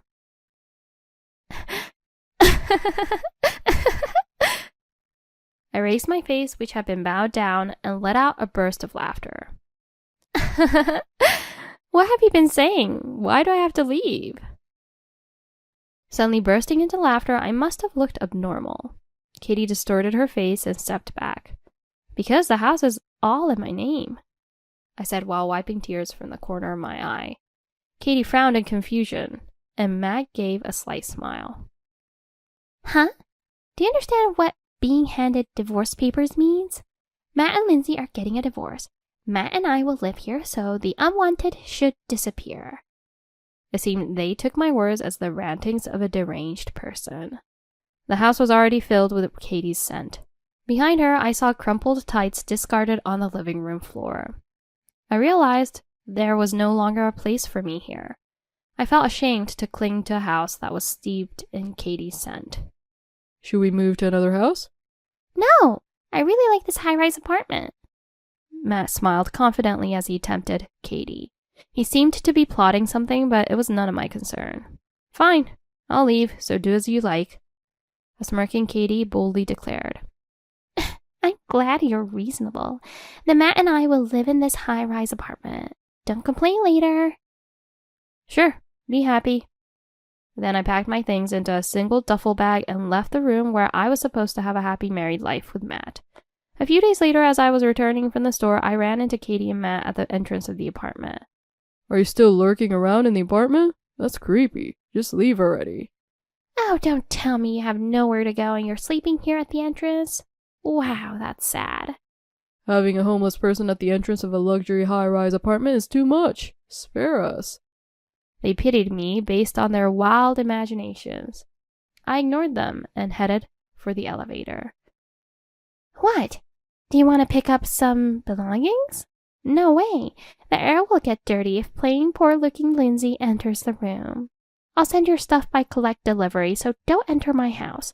Where should I send it? Maybe to a park? Or perhaps a station? Katie and Matt followed me like fish droppings as I walked quickly. Just as I was about to press the elevator button, Matt hastily stopped me. Hey, Lindsay. That's the elevator for the upper floors, isn't it? Are you out of your mind? Maybe she's gone senile from the shock of being dumped by Matt. Right. Good thing we left the senile old person. I don't want to deal with caregiving. I pressed the elevator button regardless. Hey, don't mess around, homeless. It's disrespectful to the high-class residents of the upper floors. As I got into the elevator, Katie and Matt widened their eyes in surprise and slipped in just before the doors closed. Matt was thrilled, as it was his first time in the elevator for the upper floors, like riding an amusement park attraction. Then the elevator stopped at the top floor. Oh no. This is not a place for a homeless to come. Stop it. The real celebrities will get angry. I don't know you. While holding me back, Katie and Matt curiously looked around. I continued to ignore them and opened the door to the room in front of me. Ugh. You're entering someone else's place. I glanced at them and entered the room. Matt, flustered, grabbed the door just before it closed. He slowly pulled it and stepped into the room at the top of the high-rise apartment. Hey, Lindsay. Huh? Should we go in too? After hesitating at the entrance for a while, the two tiptoed down the hallway. Wow. Arriving in the living room, Matt couldn't help but exclaim. The room, with walls of glass, offered a panoramic view of the city. It was nothing like the 5th floor. Oh, why? Sitting comfortably on the sofa, I finally met Katie and Matt's eyes. Why? Because this is my home.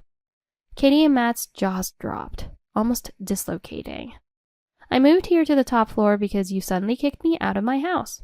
All right, you're going to send my remaining belongings by collect delivery, right? Please send them to this room. Though they seemed about to scream, they only managed to open and close their mouths. What? Why? Because it's my house. How many more times must I say that this is my house? I told you, everything is in my name. Both the room you're living in and this room, they're mine. Huh? What? Why? I didn't know you owned the top floor too. Wasn't that fifth floor room supposed to be the best one you had? Did you trick me? Matt had lived in an apartment I owned until we got married. He had asked if I had a better property, wanting to live in the highest grade room available. I didn't trick you. Just recently, the person who lived here on the top floor moved out. Huh, no way. The top floor? I'm on the fifth and Lindsay's on the top? No way, that's ridiculous. Lindsay of all people. Matt contorted his face and scratched his head. Katie, are we really okay with living on the fifth floor? Under Lindsay? Let's move to a higher building. Yes, let's move. Matt, we should live in a building that doesn't just see the nice tower, but looks down on it. The two held hands, their eyes shining with visions of a splendid future. Yeah. So, Katie, do you own a building higher than this one? Huh? No, of course not. I see, that's too bad. Then we'll just buy or rent as usual. Katie, I'm counting on you. Huh? What? Huh? Where did their earlier sparkle go? The two of them seemed frozen in confusion. Hey, I didn't really understand until now, but what do you mean by houses owned by Lindsay? Is this really Lindsay's house? Kitty asked with a forced smile. Yes, well... Ha! Lindsay being so cheeky. You studied hard to get plastic surgery, but in the end you bought a high-rise apartment without spending the money on surgery?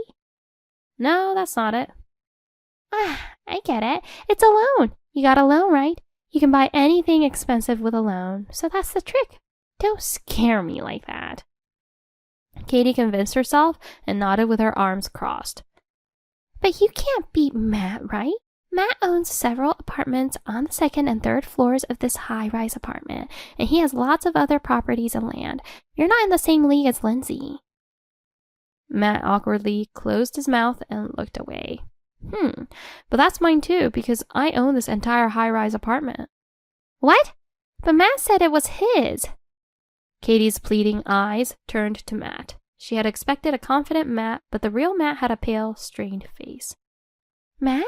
Lindsay is lying, right? No, well, it's ours, kind of. Matt mumbled his words, and I clarified for him. It seems Matt has been bragging to Katie about properties and land that are in my name as if they were his. But what a pitiful man. No, that's a lie. The one who lied is Matt. Katie collapsed to the floor in shock. Lindsay, of all people, this can't be true. Matt, uncomfortable, gave a strange smile and apologized. Sorry.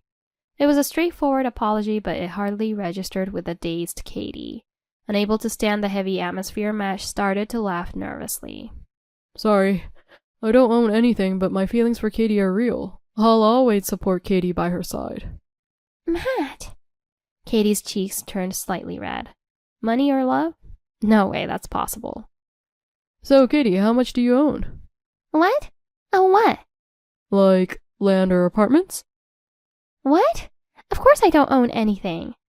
What? Why? Katie and Matt raised and lowered their eyebrows, displaying pitifully confused expressions. Katie, you were loved more by your parents than Lindsay, so it's natural for you to be favored, right? What happened to the apartment you inherited from your father? Inheritance? What are you talking about? Maybe you messed up and lost all the apartments you got? What are you talking about? Katie yelled, and finally the two fell silent. They stared at each other, making funny faces, opening their eyes wide, forming their mouths into frowns, and baring their teeth. I guess I lost this staring contest. Matt, you seem to have misunderstood. It's true, I own many apartments and lands because I inherited them. You can't buy 1 or 2 high-rise apartments just because you studied hard. But not from my father. Katie and Matt swallowed hard. I inherited from Tyler. Katie looked puzzled for a moment, but soon started giggling. Tyler? Your ex-husband who was a part-timer at the fast food chain? That's right, but he wasn't a part-timer. I explained this to my family when I decided to marry Tyler. It's true we met at a hamburger shop, but Tyler was not a part-timer there. He owned the land where the shop was located. How such a twisted interpretation led to the part-timer conclusion was beyond me. No matter how much I corrected it, I was laughed at. Yeah, working part-time at your age. Tyler came from a long line of landowners. He was very wealthy. I put it simply so Katie's eyes nearly popped out. He was rich enough to live without working his whole life. In reality, Tyler worked seriously, and I didn't quit my job after marrying him. We could have lived off his wealth, but we chose not to, so the fortune was well preserved. Furthermore, I learned investing and nearly doubled the fortune I inherited from Tyler. Matt's lips trembled. You said you inherited, sure, but why from your ex-husband? I thought it was from your father. Normally you inherit from your parents, right? So I thought since Katie was more loved, she'd have a bigger fortune. If they're both rich, naturally, anyone would choose Katie over plain Lindsay. You tricked me. Matt barked weakly. Of course I had told Matt about inheriting from my deceased husband. Why do people with strong misconceptions always assume so much? I didn't know that. I wasn't told. I was not bragging about being rich, but I repeatedly insisted that Tyler was not a part-timer. Katie's ears and brain just shut down. Lindsay? Being rich? Lindsay owning a high-rise apartment? Unforgivable. With people like this, you have to speak plainly without sugarcoating it. Sorry that someone like me owns $190 million in real estate. Sorry for living comfortably above your head, Katie, who is inferior to me. For some reason, Katie covered her head with both hands and slumped to the floor. She didn't speak, but tears of frustration overflowed. I walked to the window and looked outside.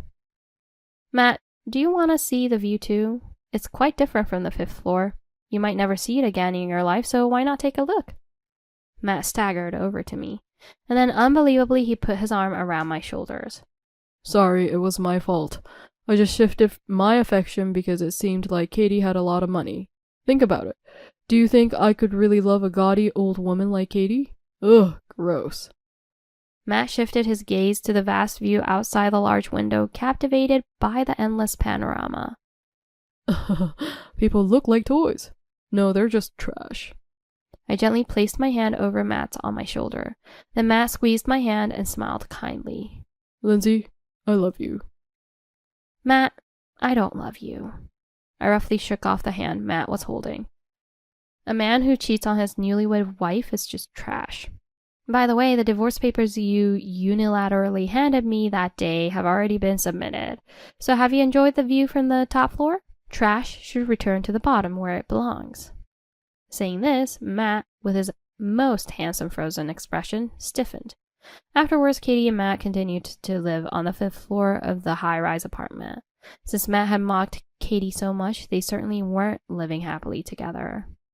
It was just that neither of them would back down from claiming, I'm staying here. One day, I saw them clearly lying in wait at the entrance of the apartment. As soon as they saw me, they stumbled over to me. Lindsay, finally I've found you. Hey, what's this all about? I knew what they were asking, even without looking at the paper they were showing me. What about it? It's a rent bill. You can understand if you read it, it's in English. So why? Are you trying to take money from us? Of course. Why do you think you can live here for free? As I answered calmly, Katie sidled up to me. You're so cold. We're family, right? You can kick out this trash man, but I, as family, have the right to live here for free. No, you don't. Have you forgotten what you've done? After stealing someone else's husband and ruining their family, and you talk about family? I have no family. Katie weakly muttered. Lindsay, I was just jealous of happy Lindsay. Honestly, I'm really in trouble. Katie burst into tears. Interrupting her sobs, she talked about how difficult her situation was. My ex-boyfriend was actually quite generous with money, even though he was a part-timer. I asked him and he was skillfully using a credit card. Did you know? If you use revolving credit, even if you spend $1,000 last month, you only have to pay $100 the next month. It's a great deal, right? But... Katie sniffed miserably. Before I knew it, I was made to shop for my ex-boyfriend up to his credit limit, and after maxing out, I was dumped. Don't you think I'm pitiable? I don't have any money, so let me stay in the high-rise apartment. That was the ex-boyfriend she tried to introduce to me. I see, you were dumped. But it's okay. You have Matt, right? Probably he and your ex-boyfriend are similar. Both are equally worthless. Matt claimed to have a hobby in investing, but he never shared the details with me, always prying into my affairs. But he couldn't really say. He's been gambling away most of his salary on casinos. Just because you have money doesn't mean you have to be flashy. Tyler and I were very modest and didn't waste money. I thought Matt was the same before our marriage. I misjudged him as being modest and kind without talking much about himself. When our relationship was faltering, I almost fainted when I found a casino ID. Be happy with Matt, whom you took from me. Oh, by the way, the deadline for the rent payment is tomorrow. Don't forget to pay. That's impossible. If it's impossible, please leave. Despite my straightforward approach, Katie cried out loud, But we're family! And Matt clung to my legs, screaming, I love you, Lindsay. This high-rise isn't a luxury apartment, it's more like a daycare. Disciplining these toddlers is not my job. Eventually, Katie and Matt couldn't continue living in the high-rise apartment and had to leave. I also moved out, so I no longer have to worry about being ambushed by them.